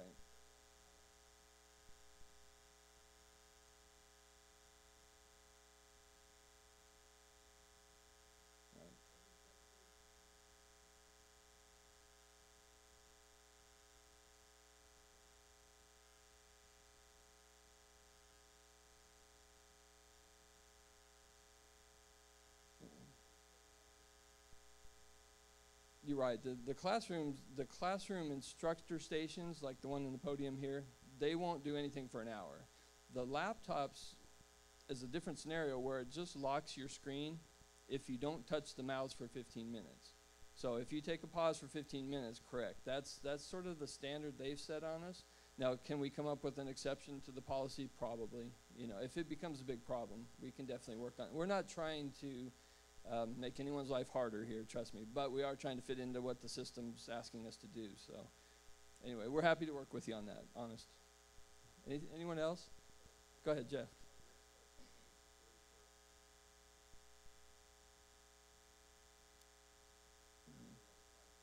Okay. I don't believe that will override a personalized setting. I don't believe that, but let me know if it does. And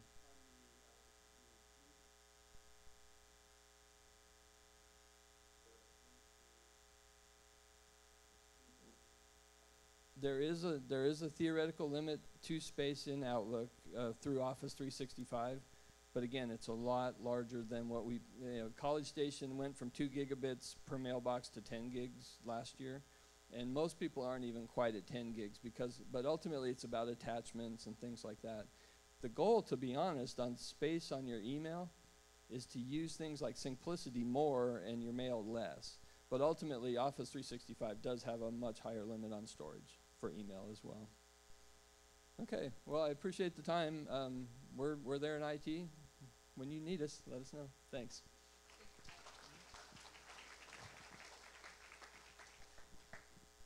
Now Susan Bowden's going to talk about Concur.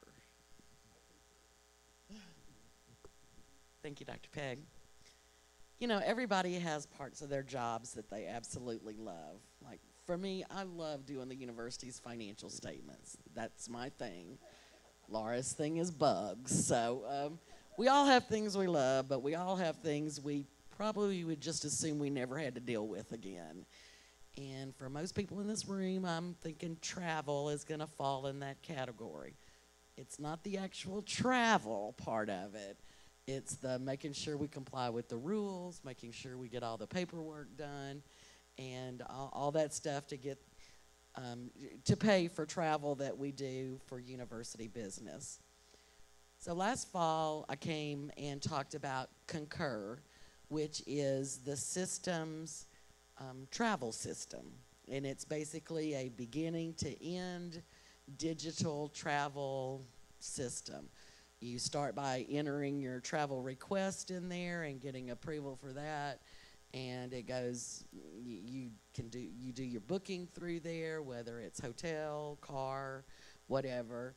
You have your receipts in there, and everything gets routed electronically, everything's digital, and supposedly it makes that part easier. That's what we're hoping for. We thought we would be using it by now, but it required some programming from System Office to get it set up for us to use.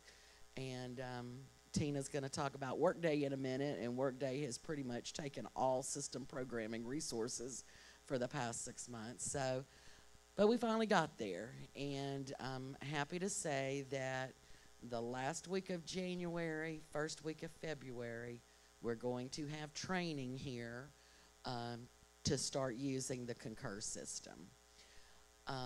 There are a couple of different levels of users for this system. There are people like me that do all my own travel, booking, everything, all the paperwork. And then there are people that have someone else do part of that administrative piece of it. So we're going to have two different levels of training. If all you do is,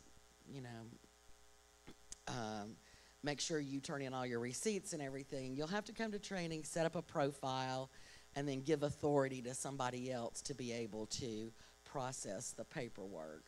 So we're going to have it set up that way. College Station, someone from College Station is coming to do the training. If you're just setting up a profile, it's going to be 30 minutes. But we really need you to come for that 30 minutes. If it's the full training, I think it's 2 hours, is that right? 2.5 hours. So we're looking forward to that. We're pretty excited. The basis of Concur is that you have a credit card on file with your profile. It can be a university credit card. Many of us have DART cards that we use now. That's a university credit card. It won't use the actual DART card because there's just different rules related to that. But we will substitute the DART card with a corporate, it's called a centrally billed account card. And a lot of those have already been ordered and are ready, so when you go to the training, you'll get your card and can start using it. If you don't have a DART card already, or if you came on board since we started that transition, you'll have to apply for one. But Rachel Borrego in Accounts Payable is our travel expert, and I'm going to tell you, she doesn't like travel any more than the rest of us do. But she is our expert, and she can help you through that process. You can also put a personal credit card in there if you want things billed to your personal credit card, and it will pay that way. So there won't be any more direct billing of like rental cars and things. Like right now, you go out to a A&M Central Texas account and bill your or reserve your rental car that way. It'll all be done through this system. There are some good things about it that we don't have access to now. There is actually a travel agency that is related to the system. So if you have a group traveling somewhere, you can go to this travel agency and they can make all the reservations. They can do all of it for you. And that will be accessible to us once we go to the new systems. The problem with travel is always the problem with travel. It's making sure you follow the rules and that, you know, you don't spend something you can't get reimbursed for. And we try to put a lot of training out there. Rachel offers training at least twice a year or more, travel training. She's just looking at me. Okay. We have travel training. With Concur, we will have access to these little video snippets that show how to use anything in Concur you need to use. We want to make it easier for everybody and kind of have travel lose that stigma that's attached to it now. Because it's not the travel itself, it's just keeping up with all the other things.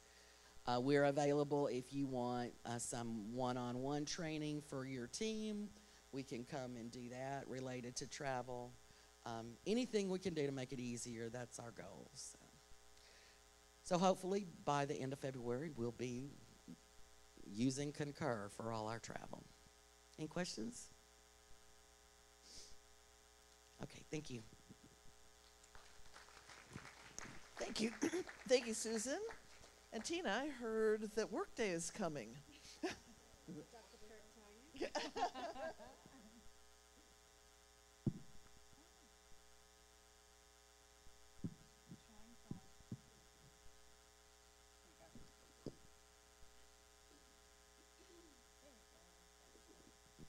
Good morning.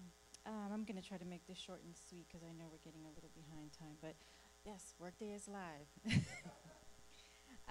Hopefully everyone here has had a chance to view your profile, look at your information and make sure that it is correct, review your benefits. If you have not, please do so. If you find any errors, please let us know. You can contact any one of us and we'll make sure that it gets handled correctly. Hopefully, if you are a supervisor, department head, or manager, you are checking your inbox at least twice a day. We recommend that you check it in the morning and before you leave the office at the end of the day. Similar to the our Canopy system, when we were approving EPAs for payroll processes, everything payroll related is processed through Workday. So we will need you to make sure that you're not missing any approvals that are required because similar to Canopy, it will hold up the process. So luckily, you can access it via your cell phone, via the Workday app. So if you are out of the office, it should be easy for you to access and approve those business processes. So again, please update your work phone number and your location, work physical location.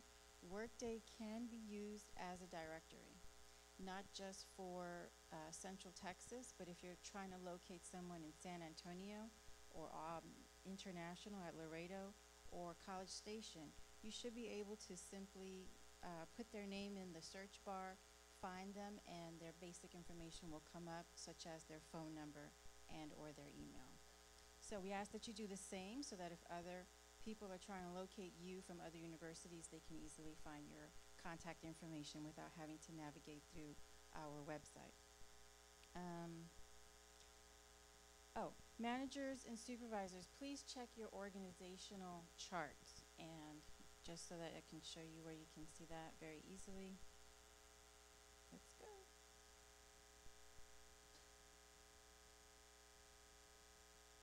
So if you go to your profile, and hopefully everybody has uploaded a beautiful professional headshot. If you haven't, please do so whenever you get a chance. If you go to view profile, you will go here where it says team, and you can see your, they were having trouble with mine. Oh, they fixed it, wonderful. So if you go there, you should be able to see all of your direct reports. If you do not, or you see an organization that's just foreign, please let us know. They are still working on a lot of glitches and errors that they're fixing on the back side of it. So if you do see a mistake, just let us know. During the conversion time, there were some people, a lot of adjuncts, that we did not know who they reported to, and because of the deadline date, we did not reach out to your departments and get that information. So for some of you, mostly the deans, you will probably see a lot of adjuncts that do not report to you. They should be reporting to a chair. So when you look at your organizational chart, you're going to see a lot of those people. We will and we are going to fix that. But if you go through it and review it, just let us know and who those people report to, and we will get that straightened out. We also have via Workday, via SSO, right here what's called Workday Help.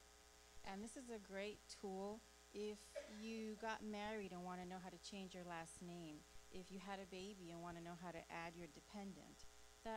All those aids can be found right here. And those aids are going to provide you step-by-step instructions with screenshots. So it'll make it really easy for you to follow and do it yourself. So right here, you'll access it based on your role. Or you can just click on all job aids, and it's in alphabetical order. Okay, so this is available to you. We also have our training Workday booklet that we provided during training. We have several copies in the office. So if you'd like a booklet, a notebook that has all of this information in it, please come to our office and we'll be happy to give you one. Okay, and finally, internal jobs, internal job postings. Now, again, people admin is gone. We're not going to be using people admin for our recruitments. We're going to be using Workday. So if there is an internal position that you would like to apply for, you're going to go to, let's find it very quickly. Oh, wow, I don't see it. Interesting. Oh, here it is. You're going to go to the career worklet, and all these buttons are called worklets in Workday. So you're going to go here, and you're going to go to Find Jobs, Internal Career Site. The interesting thing that they've done here is that since all of the A&M systems are on Workday, you're going to see all of the jobs that are available, not only through Central Texas, but via the other universities. Now, we do not want you to leave, so don't apply for any of these other jobs.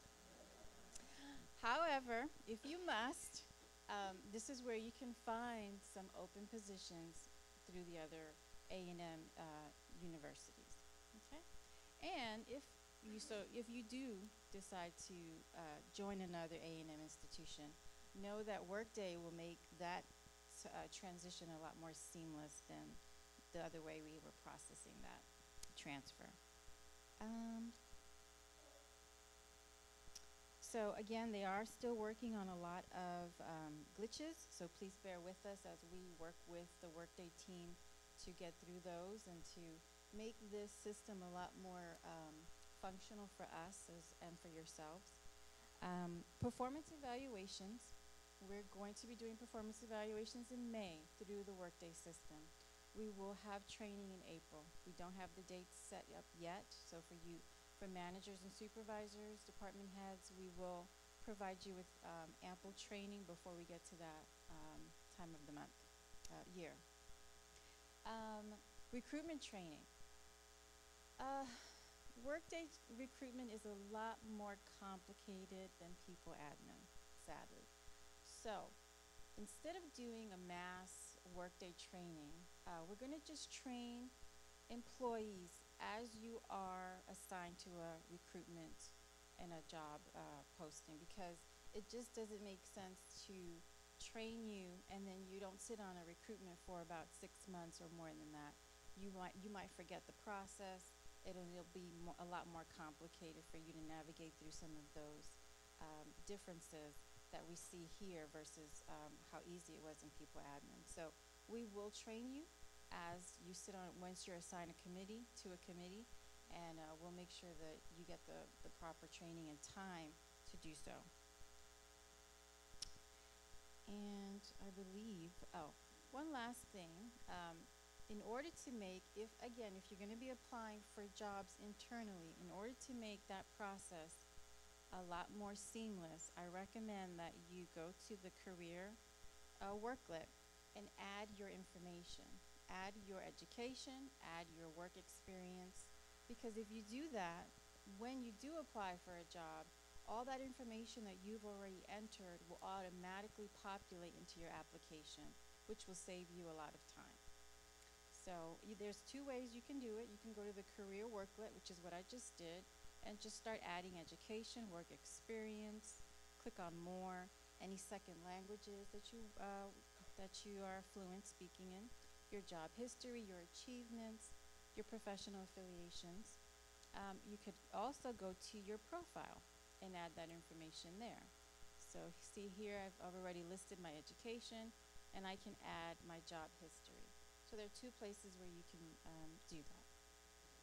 So again, I hope you are checking your Workday inbox, and here again, from your profile, you can get to your inbox or your notifications. You can get to the home page here, and of course you can get to the home page here. And the search bar is your friend. If you don't know how to do a business process, you can type it in the search bar and it'll bring it up for you. Any questions on Workday? Yes, ma'am. Oh, EAMUS. I saw it capitalized, but yeah, capital. And any other questions regarding Workday? Okay, just one plug for our office. We have our wellness fair scheduled for next Wednesday, January 17th from 9 a.m. to 1 p.m. in this room. Please join us. If you attend the wellness fair, there will be a raffle, and you will be eligible to win an Echo Dot from Amazon. We will also have wellness exams scheduled. Catapult will be here to provide wellness exams on January 31st.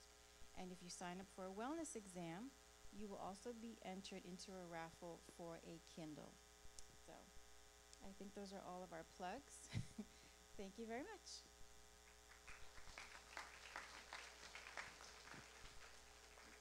Thank you. And now, Dr. Close, talk about the website.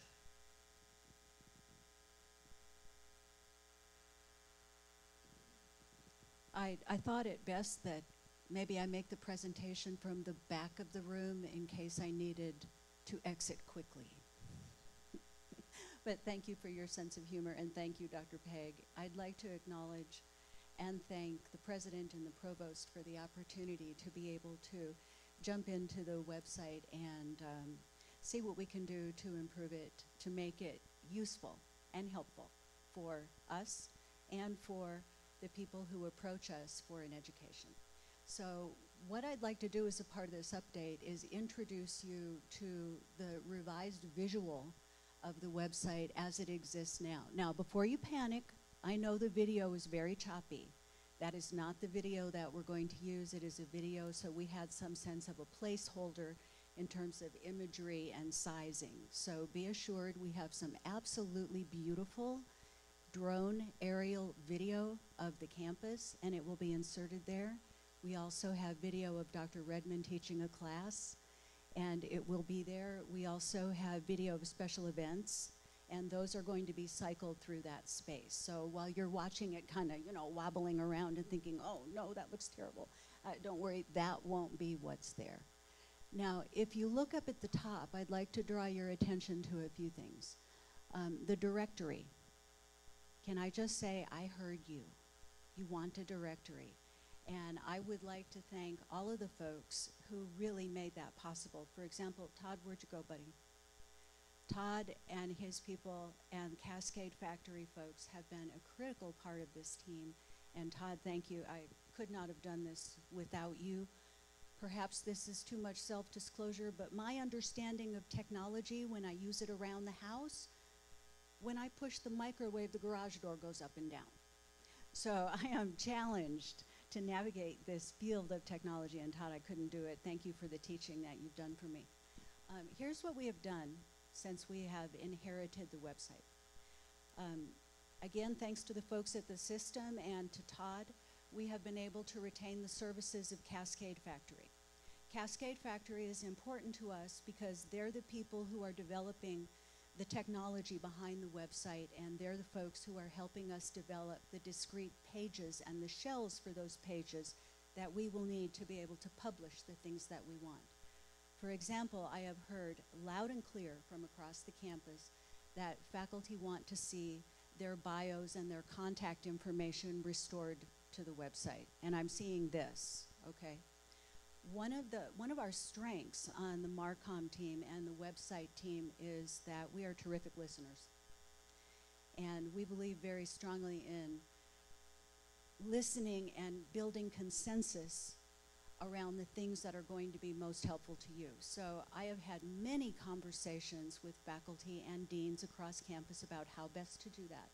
So I would invite all of you to take a look at the website, which we hope will be our aspirational website, which is Texas A&M University Commerce.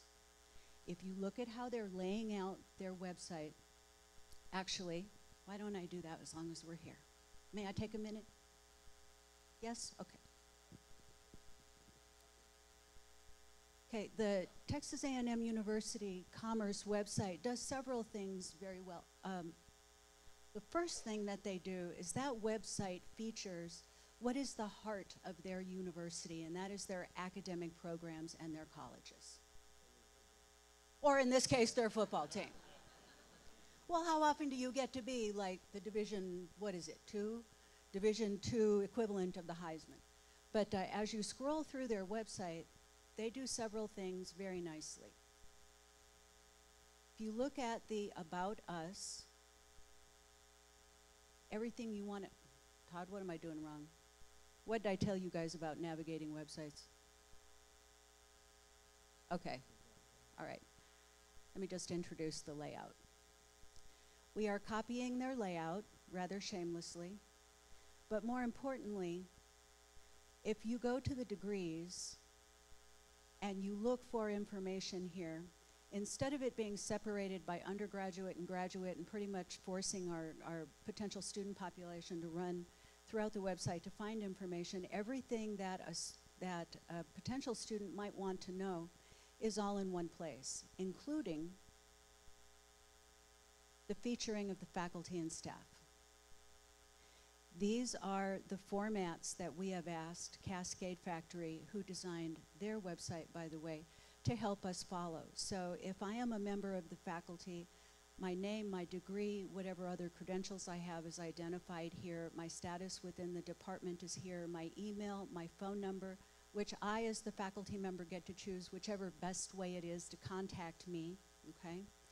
And your vita is right there, as well as your office location.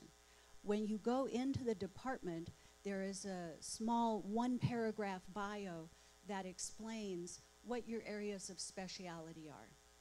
So I show this to you as a heads up so that as we're developing the templates that we will populate, you have a better understanding of what we're going to need from you to be able to restore these contact pages.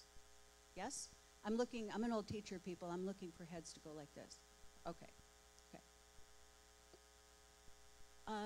On other updates, we have our website person. We have a committee for the website person, and they have begun the screening process. They have also confirmed that all of the applicants are still interested in the position, which is a wonderful thing because it doesn't put us in a position to have to recruit more. They are in the process of giving to me and interviewing those that they think are worthy of interview. I was absolutely astounded to see that the majority of them, if I'm remembering right, are women. Yeah, all the ladies are going, yes, okay, well, we just hope, you know, that it works out for us. I have no reason to believe that it won't. We are also working very closely with graphic designers on our website. Todd, can you get me back to I want to show you one last thing. One of the things that StayMats recommended that we feature, if you'll scroll down for me, Todd. Right there, right there. One of the things that StayMats encouraged us to strongly consider was to cease the marketing of our facilities, as nice as they are, and to begin to focus on what the core of the university is. So as you see this carousel scrolling through, you will see visuals for the College of Arts and Science, the College of Business Administration, the College of Education, and Student Life. Because those are the things that tell a student who we are. And those programs within those colleges is where our tremendous strength is. So our decisions around the development and the ongoing redevelopment of the website are presuming that this website is for those who are interested in attending the university and ensuring that they have a consistent and an easy way to find information, whether it's about a degree, or about a faculty member who's teaching within a degree program, or about what programs we offer and what programs we don't offer. So one final thing, I would encourage those of you who haven't already, who have an idea for the website, to please reach out. You haven't been shy. You have found me and you have called me, and I would encourage you to please continue doing that, because as we take our next steps, we very much want them to be informed next steps, and we want to hear from you about what we should be thinking about, what you are needing that perhaps I haven't heard already or others of us haven't heard already. So please give me a call, send me an email, stop me in the ladies' room, it doesn't matter, wherever we happen to be, and let me hear what you would like to see the end of the website construction look like. Yes? Yes? Yes. Thumbs up. Okay. Thank you very much. And those of you that have given input already, please know that we appreciate it. And I'd like to thank one other person who went unnamed here. Is Clifton here? Clifton's tending to enrollment. Okay, sorry. You can all tell him when you go back. Clifton has been a part of the website team and has been extraordinarily helpful as we have moved along. So give him an attaboy next time you see him. To everyone else, Todd and everyone, thank you. Yes? As soon as I have the perfected video, yes. Yes, because I want to see what you think.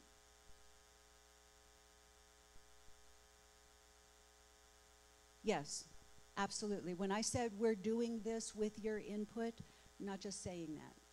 We're doing this with your input. We really need you to be able to take a look at these things and give us feedback. That's the only way we can be certain that we have a quality result. Okay, thanks everybody. Oh, do you have a question, Isaiah?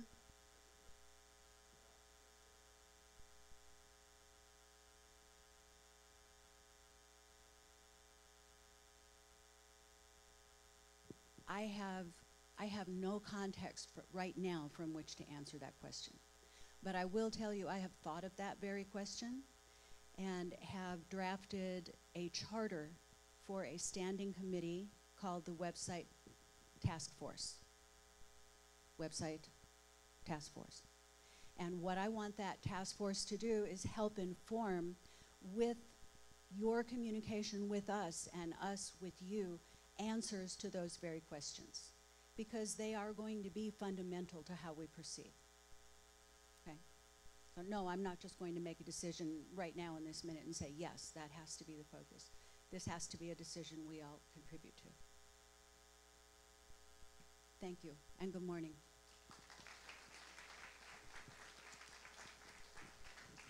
Thank you, Dr. Close. Okay, we have a quick SAC COC update, so if I can have Bridget and Morgan and Jeff up front.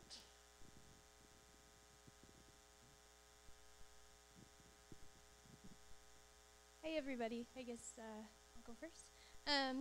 So the very first thing I want to do is let you know that we did submit our compliance report in September, and I would like everybody who is here who is on that committee to stand up, the compliance committee. So these are the people that worked very hard to get that done, and I wanted to make sure to recognize that. Also, Lisa Hopkins edited our final draft of the report, and she did a very good job. So we have also gotten back our focus report for that submission. We cleared probably 90% of the standards. We have 11 that we didn't clear in the first round, so we have to add more information to those sections and send back a focus report. 2 of those sections we don't have to respond to, so it's really just 9, which is very good. The sections that we got back were related to faculty and faculty credentials, although we did very well on those sections compared to what most schools get back, so we were very happy with that. And that is thanks to San Fernay and Yvette. And we got back sections related to IE. Most schools do get back sections related to IE, so we weren't very surprised about that. Although we did clear several of the IE sections in the first round, so we were pretty happy about that. And we got back a section related to the Board of Regents ethics, and we got back a section related to subject accreditation, but they really just wanted to see part of our accreditation reports for each subject accreditation, so it wasn't that big of a deal. So we were very happy with the results. We cleared many, many things in the first round, and now we are feverishly working on the focus report.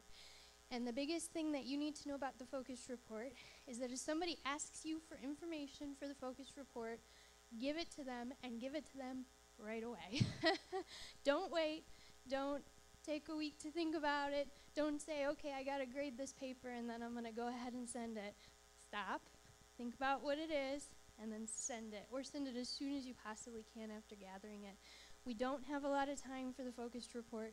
We really want to get most of the draft done by the end of January or the very beginning of February. So it's a really, really tight timeline. We absolutely have to get it finished by the end of February. So that's my biggest thing, is just make sure somebody asks you for information, and it might truly be me, get it right away.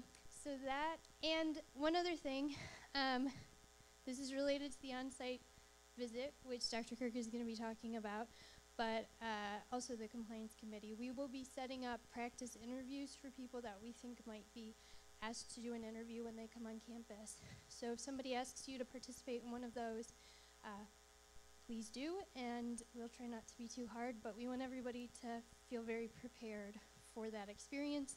And if you haven't had it before, it can be a little bit anxiety causing. So we want to take some of that anxiety out of it. And that's all. And thank you, everybody, and I'll pass it off to Morgan. There you go. Thanks. So I've been working with the Quality Enhancement Plan group for the last couple of years, and we've been a part of, but kind of separate from, Bridget's group and the work that they've done on the report, and they did such a fantastic job. We were at a meeting on Tuesday afternoon, and we were talking about, you know, how we're in really good shape, and, you know, the president is really, really, really confident in the way that we're going, and then he turns and he says, we should be in good shape as long as Morgan and the QEP group doesn't drop the ball. So I did what you do. I nodded, and I took my phone out, and I set a reminder when I got home to update my resume on higheredjobs.com, just in case things don't go as planned.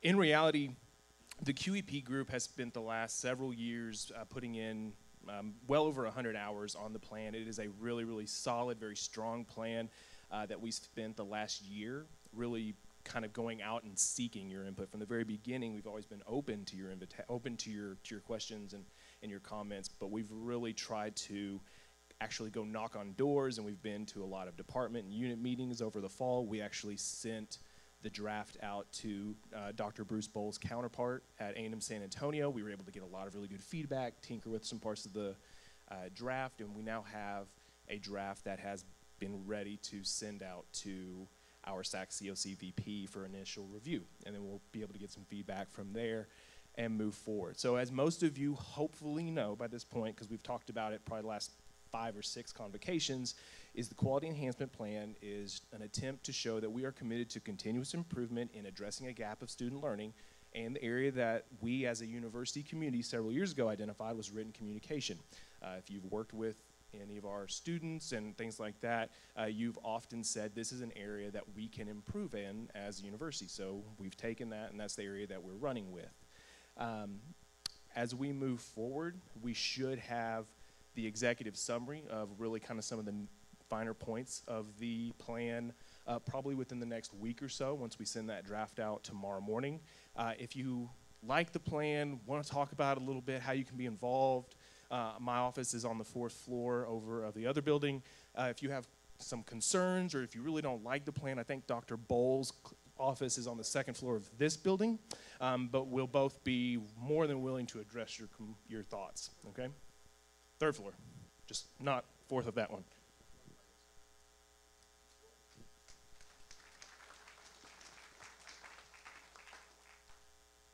A little more organized. 88 days, 20 hours, 57 minutes. 88 days, 20 hours, 57 minutes. I'm here just to talk a little bit about what to expect in the next 88 days. Beginning Tuesday, we will have our Vice President from SAC COC on campus. She'll be meeting with the President, the Provost, the CFO. I have some other, the Compliance Review Committee, QEP, a lot of things. And her role really is, she isn't from the government here to help us, so, like you've heard many times. She is our guide, our mentor, all those things related to making sure that this reaffirmation effort is a success. And that's, Morgan mentioned a little bit about the meeting we had Tuesday evening. We contacted her Tuesday.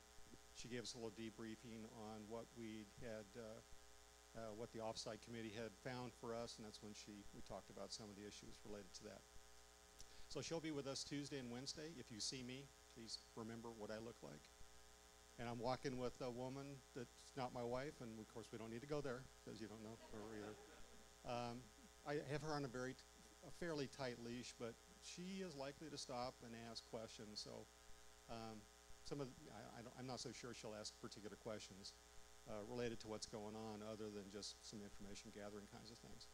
So I will take her back to the airport on Wednesday, and we will get another visit at the end of this month, January 31st, February 1st, and February 2nd. And that is, of course, our VP's name is Crystal Baird. She is one of the more senior VPs at SAC COC now, because they've retired a fair number of people. Our on-site committee chair is a woman by the name of Melissa Kennedy-Wargo. She is the chief of staff at a university in North Carolina. She'll be visiting with us those last 3 days, the last day of January, first couple of days of February. Her visit will be really, I think, a logistical visit to see about facilities and locations, and we're really going to have her off campus a fair amount with the hotel. We have a lot of things going on that are going to start kicking off here pretty quick. And this is the last opportunity I really have to talk to this group and get you engaged in what's coming. I'll be working with Dr. Close here in the not too distant future to start coming, and we'll come up with a campaign, some newsletters or web posts or emails or other things just to get your mind engaged with what's coming. Because on April 10th, our SAC COC on-site reaffirmation committee will step on our campus. They'll be here until around 9 or 10 o'clock on the 12th, and that's a pretty quick time to get a lot of things accomplished. So we pretty much know who will, well, we don't exactly know about the on-site group, who they'll be wanting to talk to. Well, we should have an idea who that group is here in a couple of weeks. And then as we send in our focus report, which Bridget just mentioned a moment ago, we'll have a better idea of what we, of course, our goal is what? A 3-day vacation for these people coming from wherever they're coming from to here. So the goal is to have addressed each one of those 9 standards that we were non-compliant in, and just have them come talk. They do have to review about 20 or so items that the feds require them to look at. Most of them we were in compliance with. There are a few that we're not, but I think we'll be okay on those as well. So I did prepare a kind of a preparation for on-site committee visit. It's a little booklet kind of thing. It's about 7 or 8 pages long. I didn't get it through all the review edits that I wanted to get it through before I presented it here, so you're not going to see it. But it's essentially a one-over-the-world view of what the committee's about, the kinds of questions that you may or may not be asked, or if given the opportunity to talk. And of course, when the on-site's here, they can stop anyone and talk to anyone about anything. So we do need you to know about the QEP. You don't have to be an expert in QEP, but you do need to know that we're working on it. As soon as Morgan can get it to me, I'll send it to the VP tomorrow. She'll review it. She'll be flying out here on Tuesday. She'll have read it. She'll have some questions. She has a 2-hour meeting with them scheduled for Tuesday. For Wednesday, to talk about that.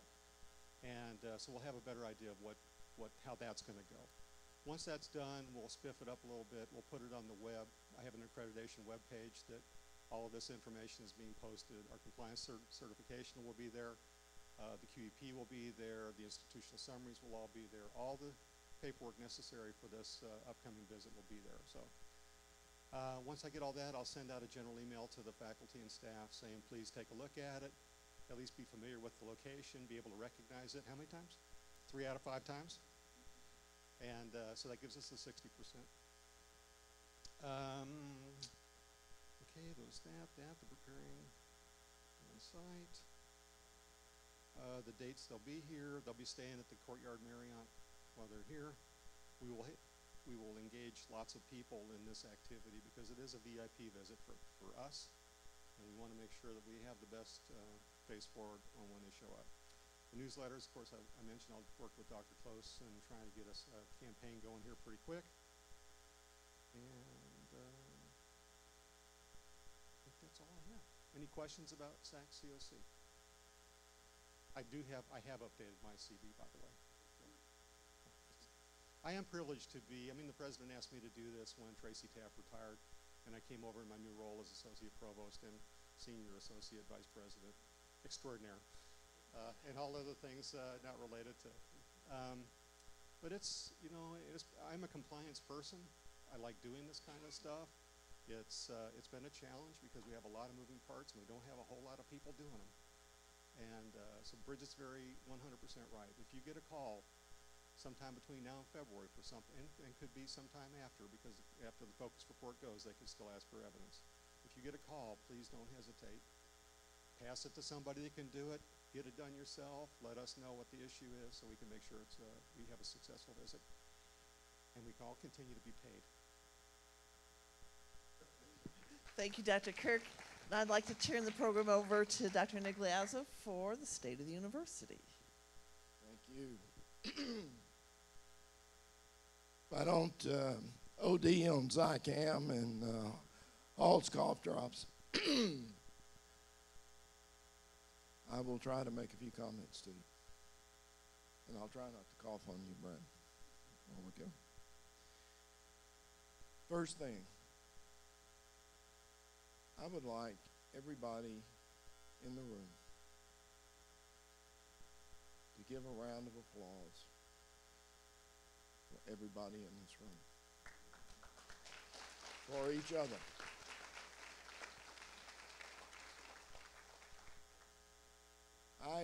It is a great pleasure for me to sit over there and listen to the reports and hear what's going on and hear the questions and hear the responses Because every time we go through this, it strengthens the ability of this institution. All those things that Peg talked about, those recognitions. And yeah, there are schools in the country who would say 108th, what are you excited about 108th? Believe me, 108th for a school that's a little over 8 years old out of the entire nation. And then we had those that were higher than that. Those are all significant. They're all about continuing to build this place. Let me say a couple of words about the SACs and that visit, which will seem shorter than 88 days, Jeff, believe me, before, and it will seem like 88 days while they're here. We are in really good shape. I know when we got the initial report back, I was in a meeting, and you sent me a copy of it or something, and I quickly thumbed through how many non-compliance were there in it. Well, there were 11, as Bridget said, and that seemed like a lot until I started looking at them and started looking at what the issues were. For example, in 2 cases, all we need is an audit, which we, because of the timing with the A&M system, et cetera, it's not always easy to make happen. We will have that audit done before they get here, and that will immediately address 2 of the issues. There is nothing hard in those responses, in those non-compliance areas. There is a possibility. You never know with a team. You never know where their heads are going to be. You never know where they will ultimately settle when they get in their meetings and they start talking about, did they give us enough information to put them in compliance? We have a chance of running the table on this. And it's a realistic one. And that says a lot about Bridget and all those people who have worked on these committees, and Morgan. It says a lot about everybody else as well. Just be ready for them when they come. They ask you a question. Do your best to respond to it. Please don't say, I don't know what a QEP is.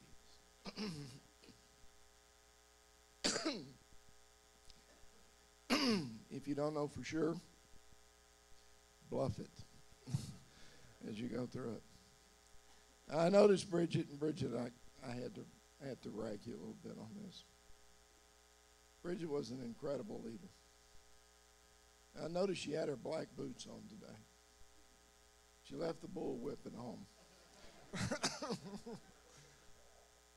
But let me tell you, when Bridget calls your office and says, we need, I've learned to respond immediately. And that's what it was going to take for somebody to do this and do it well. Strategic plan is done. Heritage Hall is nearly completed. It'll run on into August. It's going to be the smallest of the 3 buildings, but it's going to be an absolutely beautiful facility, which will give us additional capabilities to both get rid of that spare tire around our waist and have a great place to teach and to engage students and to do all the things that we do as an institution. Couple of things that you would not typically be engaged with, but I want you to be aware of them because they are important to our future. And I'll try to explain this as concisely as I can. When this land was deeded over to the A&M system from the U.S. Army, from the Department of Defense, there was a payback on it. And that payback initially was supposed to be the amount of classroom space that we would provide Fort Hood on an annual basis.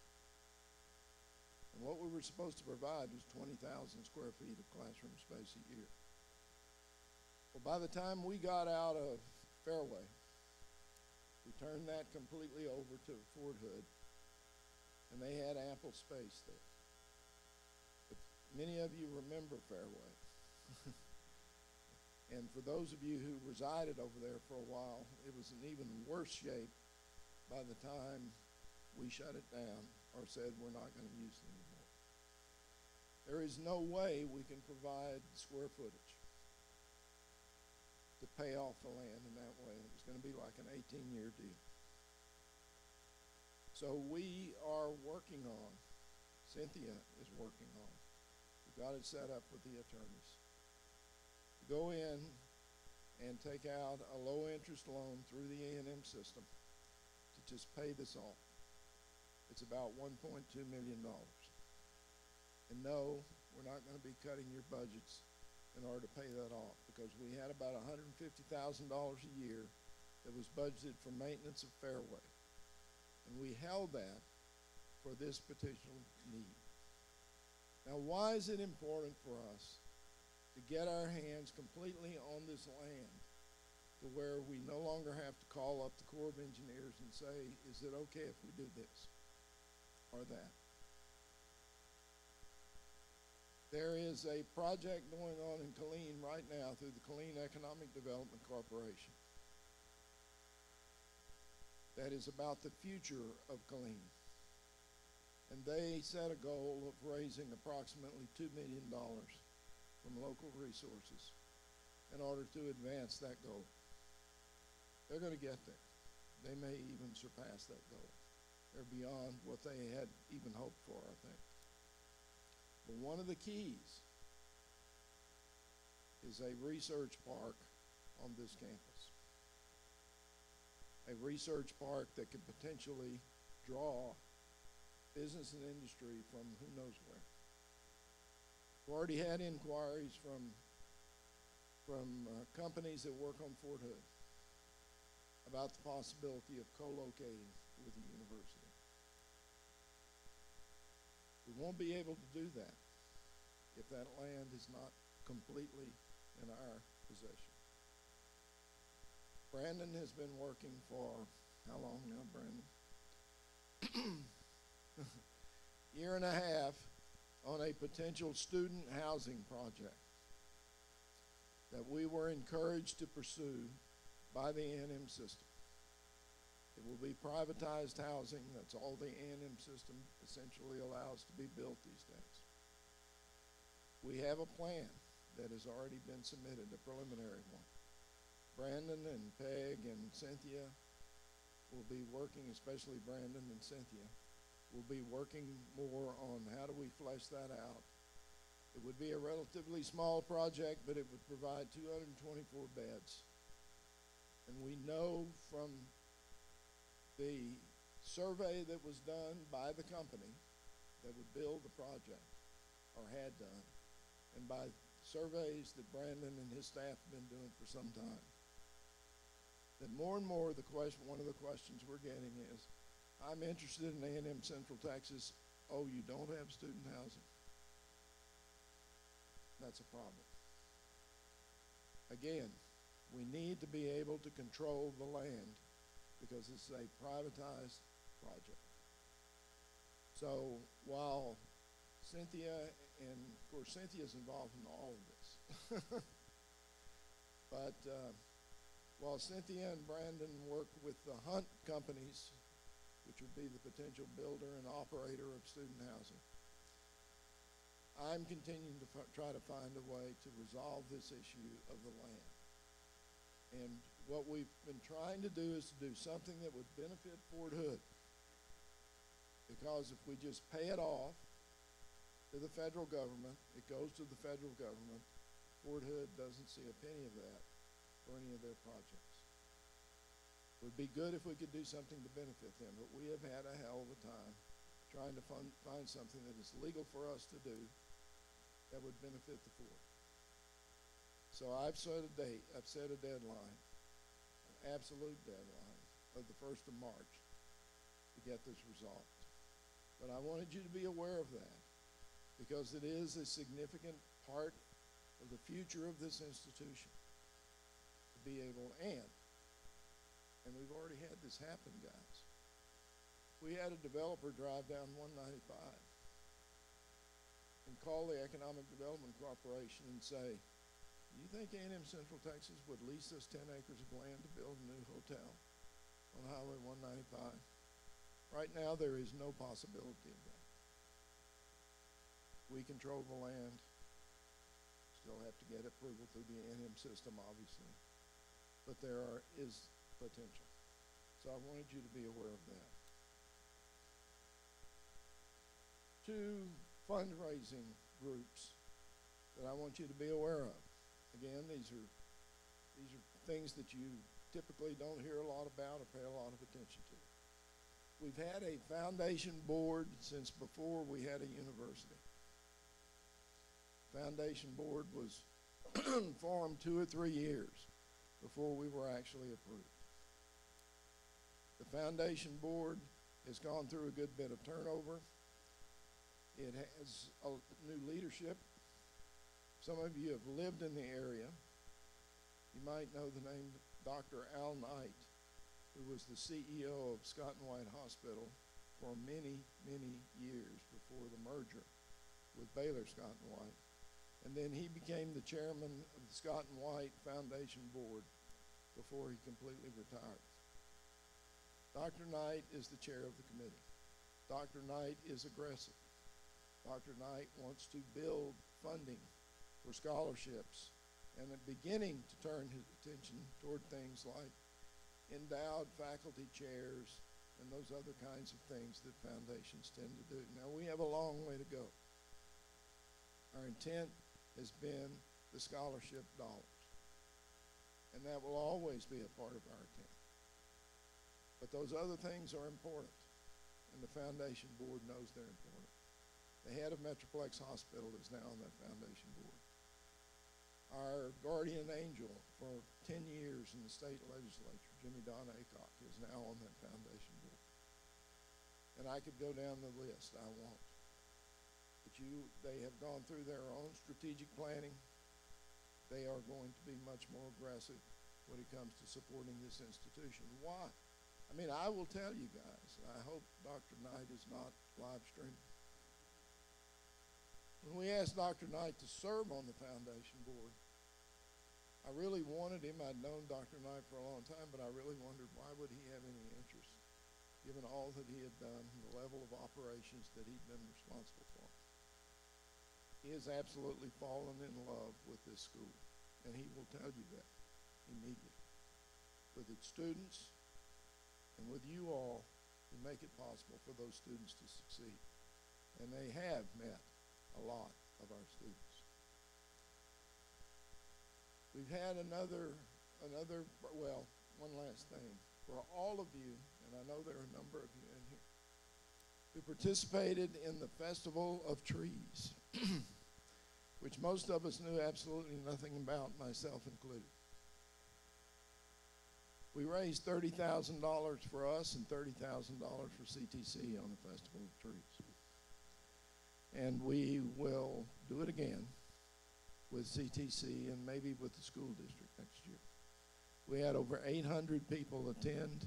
They believe that if the school district becomes a part of this, we may have 1,200 people a year from now.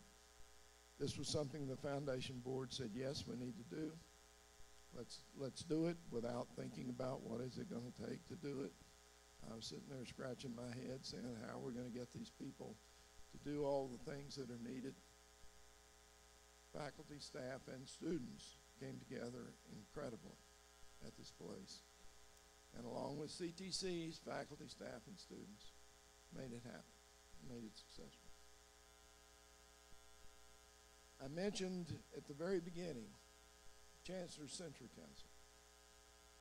There is a very large organization that has existed since the 80s called the Chancellor's Century Council. It is made up almost exclusively of Aggies. That was not the original intent, but it sort of happened that way. To be a member, you have to donate at least $1,000 a year. And that money goes to the discretion of the chancellor as to how he will spend those funds. Many of those funds are given out to institutions within the A&M system for special projects. He also does things like supporting the award, the Public Education Award that Minnie DeCock is going to be receiving on our behalf. After the last legislative session and higher education in general getting beaten up the way it did, the current chair of the Chancellor Censure Council, Mr. Jack Matz, and his wife, Nancy, who are co-chairs. And these are two extremely well-off individuals who have started and sold numerous companies in their lives. They said, we need more focus on the other institutions besides College Station. Because as you know, we face some tremendous potential cuts in that legislative session. So they gave us a challenge. The chancellor gave us a challenge. Every A&M general academic that can get at least 15 members to join the Censure Council, we will let all of the money that they raise in the first year flow back to them to use at that institution however they choose. They will become a chapter in the Censure Council, and they will be able to elect an individual to the executive committee to sit with the overall planning of what the Censure Council does politically and in terms of its philanthropy to A&M system institutions. We were the first school to have a chapter. We are so far the only school to have a chapter. We have now 22 members in that chapter. And we had Mr. Matz and his wife here last week to talk to that group. And you won't be surprised at this. General Pete Taylor was selected to represent this chapter on the executive committee. And I told Mr. Matz after that had been done, General Taylor was sitting over here and Mr. Matz was sitting over here. And I went over to Mr. Matz and I said, do you really know what you're getting yourself into with General Taylor being on this committee? He was the overwhelming choice. We've got foundation board members, we've got advisory committee members, we've got people who aren't a part of either one who have joined. We've got people from out of town, from Nolanville, from Salado, from Temple, who have become a part of it. Why? Because they want to give $1,000 away every year, because they believe that it will impact this institution, and that it's one more way for us to raise our profile within the system with them representing us. And they will do that, and they will do it well. I may be in trouble with all the other general academic presidents because Mr. Matz blasted out to all of them, A&M Central Texas is the first chapter to be created. This is what you are all expected to do. But he asked me while he was here, he said, how did you get this done? He said, the other schools, he said, this one's got 2 or 3, this one's got 4 or 5. I said, well, the chancellor said he wanted it done. And I kind of thought it would be a good thing to do what the chancellor wanted. But it will serve us well as we go forward, because it's another group, it's another community group that will be supporting the institution. I've already mentioned the national recognitions. You've heard about the research, new programs, partnerships. I've mentioned student housing, and the opportunities that exist out there for us. A number of you in here know a gentleman by the name of Abdul Sabani. Abdul is one of our legacy alumni. Abdul is also now a recognized expert security in cybersecurity international and has been extremely successful with his business. He has been working with us through Congressman Carter's office for the potential of drawing federal funding to create a cybersecurity center here. Now, a lot will depend on our ability to develop our program. And this is all politics, you know that.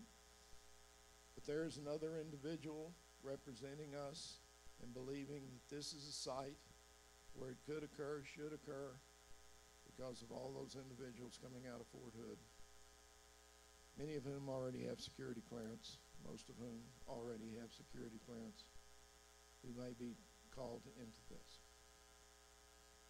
You've heard about Relish and Blinn. That won't happen until 2019.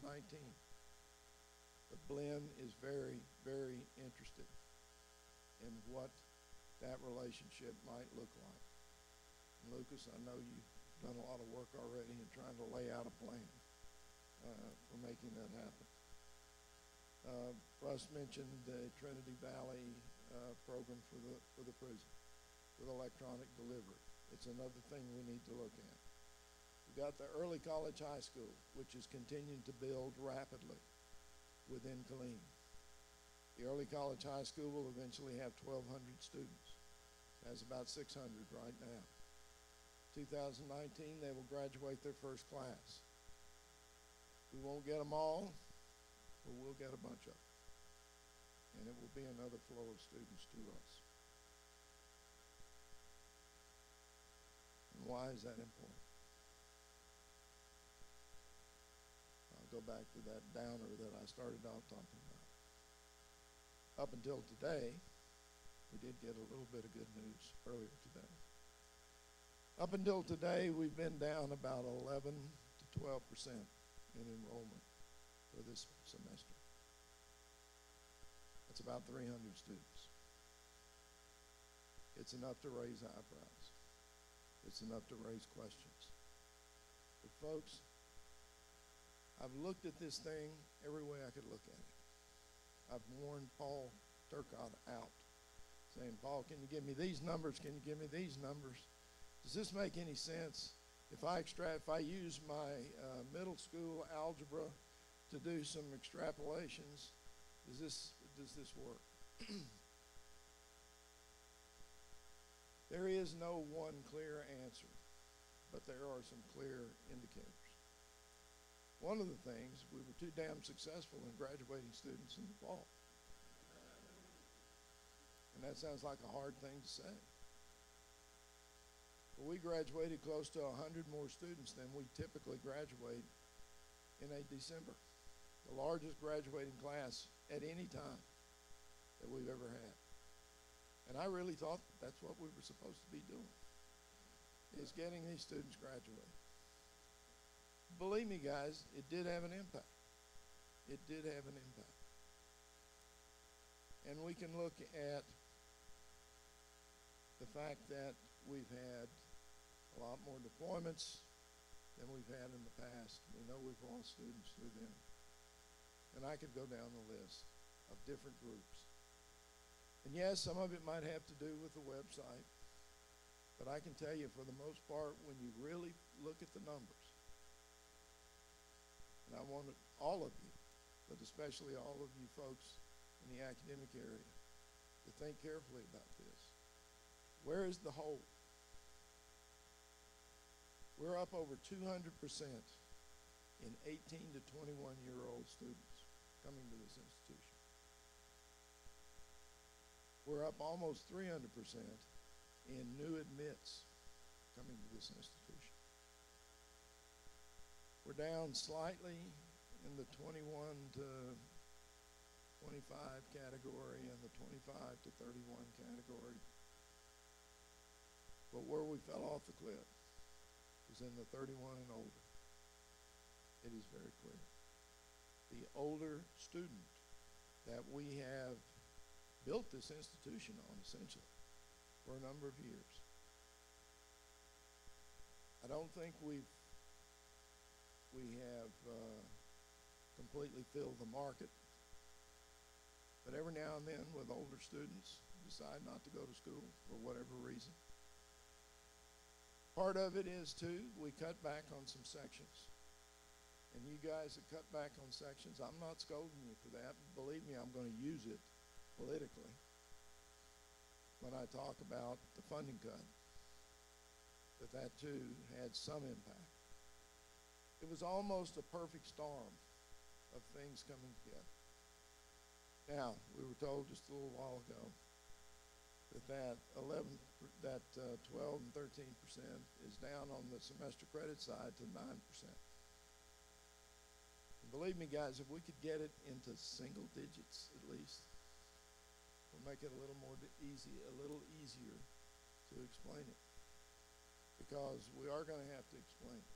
I'm going to have to explain it. And I don't want to sound like I'm making excuses when I start explaining it. I want to be able to refer to the numbers and the trends. And to me, one of the things I'm seeing most specifically right now, we wanted that flow of younger students to come our way. They're coming. They're just not coming as fast as that group of older students who decided not to go to school this spring. Could this change as we go into the second 8 weeks, as we go into the summer? Sure it could. It's happened before. Was it a blip or was it a trend? Regardless, we can't ignore it. And if we are in fact headed toward a trend of younger, more traditional age students, that has its challenges as well. When do they want to go to school?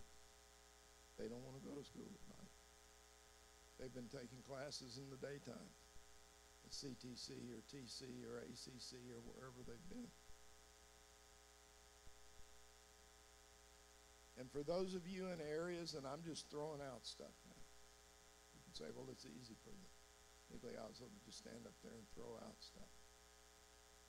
But that's where my head's been for the last weeks, looking at these numbers.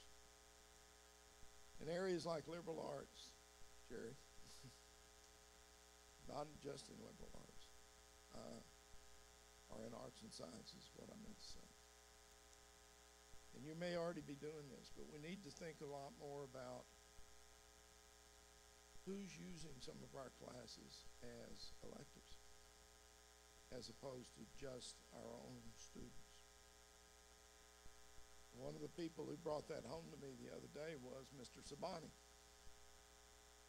He talked to me about his cybersecurity class, his forensics class, that was supposed to have 25 students in it, ended up with 50-something students in it.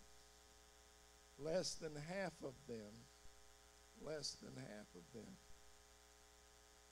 were computer information system students. They came out of criminal justice. They came out of business. They came out of other areas because they were attracted to that forensics.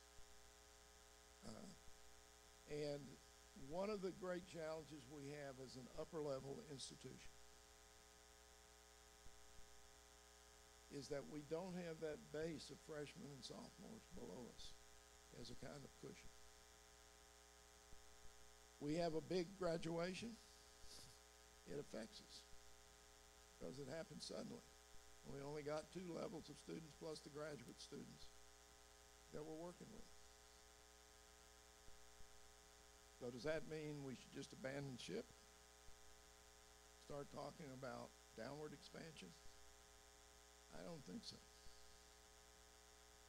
Because the model is a good one.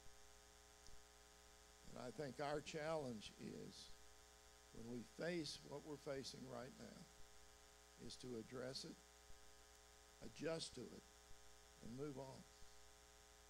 And if we get to the point to where the model proves that it simply cannot work, believe me, the A&M system will make that decision for us. But I don't think we're there. I don't think we're even close. last thing I would say is this.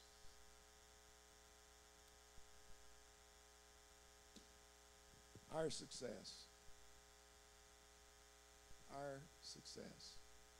relies on one thing: the success of our students. And all you have to do is spend some time with those students to know why we do what we do, why we are what we are. Over 70% of our undergraduates are considered at risk. Over 70% of our undergraduates who graduate are considered at risk. The roles they have had to play in their lives in order to get where they are. But who got them there? You did. You did. All of you did. Yeah, I know the faculty have the immediate impact, because that's what they're supposed to do. But it's everybody here. In that Gallup poll that Peg was talking about, the one highest rated characteristic of retaining student, as told to the Gallup poll by the students, was the faculty member who showed care and concern for a student, so that the student knew it.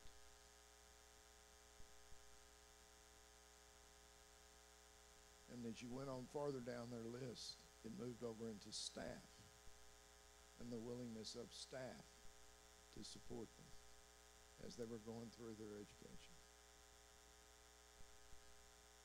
So, I'm not going to spend any more time than I absolutely have to, and there will be some time that I will have to at the next board meeting on what's going on with enrollment. But I want to encourage all of you to do what you've done so well. Your commitment to the student. I've got to make a presentation at the Chancellor's Century Council. All the presidents have command performances at the annual meeting of the Chancellor's Century Council. And typically we talk about buildings and programs and grants and et cetera. I've asked Corinne and Mia to put together a collage for me of our students, their accomplishments. What do they have to say about their education? I can't wait for you guys to see what they say. I hope it will be encouraging to you. I hope it will underscore for you that all that time you spent preparing for a class and the time you spent in the classroom throughout your careers, whether you're early in your career or whether you're late in your career, has been valuable to those individual students. I had to do a little bit of that at the Hispanic Chamber of Commerce meeting. And I was asked to talk about the importance of higher education. And all I did was tell the story of 3 students. Thanks to Dr. Close for doing all those nice portraits that she did for the newspaper, because I simply pulled on 3 of those and was able to make a presentation on them. The last one that I did was a young lady who had spent, if I get the numbers wrong, Corinne, forgive me, 21 years driving a truck in the Army. Decided to go to college. Went over to CTC. CTC told her her communication skills were at somewhere between the 4th and 6th grade level. And she had to decide right then whether she wanted to really want to go to college or not. She decided to give it a try. She went into their developmental studies program, into their tutoring program.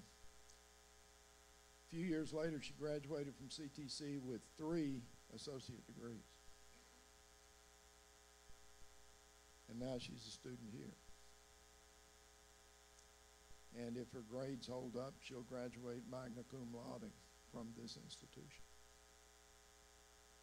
And she is a tutor in the writing lab. We have a lot of those stories, folks. And it made me even tear up because we had invited her and her husband to come to the banquet. And after I read the profile, I asked her if she would stand up. I can't tell you what kind of ovation that young lady got from that crowd there that night. Regardless of what the challenges are, numbers of students, budget numbers, legislative, we're about to start playing that game all over again. Don't lose focus on why you're here and why I hope you wanted to come here to serve those students. SACS is going to be our first major victory of the new year, right, Jeff? And that will happen fairly soon. I want all of you to have a great year. I want all of you to continue to think about each other and how it takes everybody in this room and many who aren't in this room to make this place go. There isn't any one person. There aren't any 5 people. There aren't any 10 people. It takes everybody. You are valued. And that's not just for the president to say you are valued. The students believe you are valued. I can't think of anything that should make you feel better than that. Okay, I'm going to stop. Leaves 5 minutes for announcements if we have any. Let me make one quick one. We had a challenge of appointing a chief diversity officer in order to work with our diversity and inclusion council and to make sure that as an institution we remain committed to diversity and inclusion. We have the most broadly diverse student body in the A&M system, which I think is a wonderful thing. But we want to make sure that diversity and inclusion is also a part of the entire institution, a commitment to it. I had some really good candidates, all 4 of them internal. And ultimately I had to make a decision. And my decision was that Mr. Larry Davis would be that diversity officer.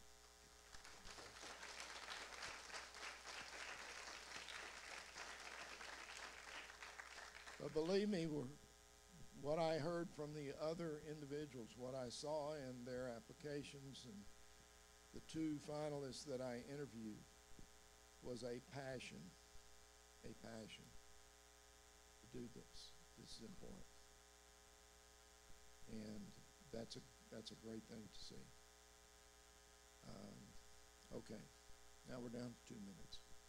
Anybody got any announcements you want to make? Brad? And also, by way of preface, I'd like to make a brief public safety announcement. Flu is running through this part of the country. My kids are home with the flu, and we've had lots of flu incidents nearby, so make sure your hands and... Yeah, I know, I'm not going to put you...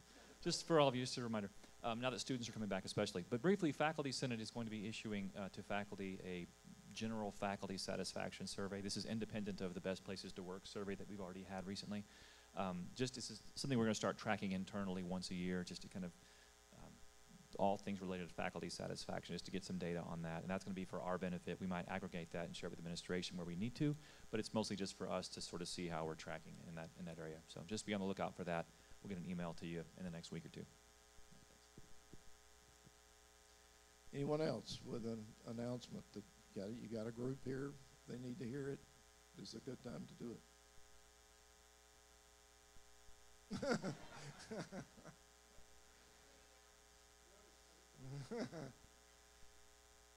All right. Thank you for being here this morning. Thank you for enduring the morning.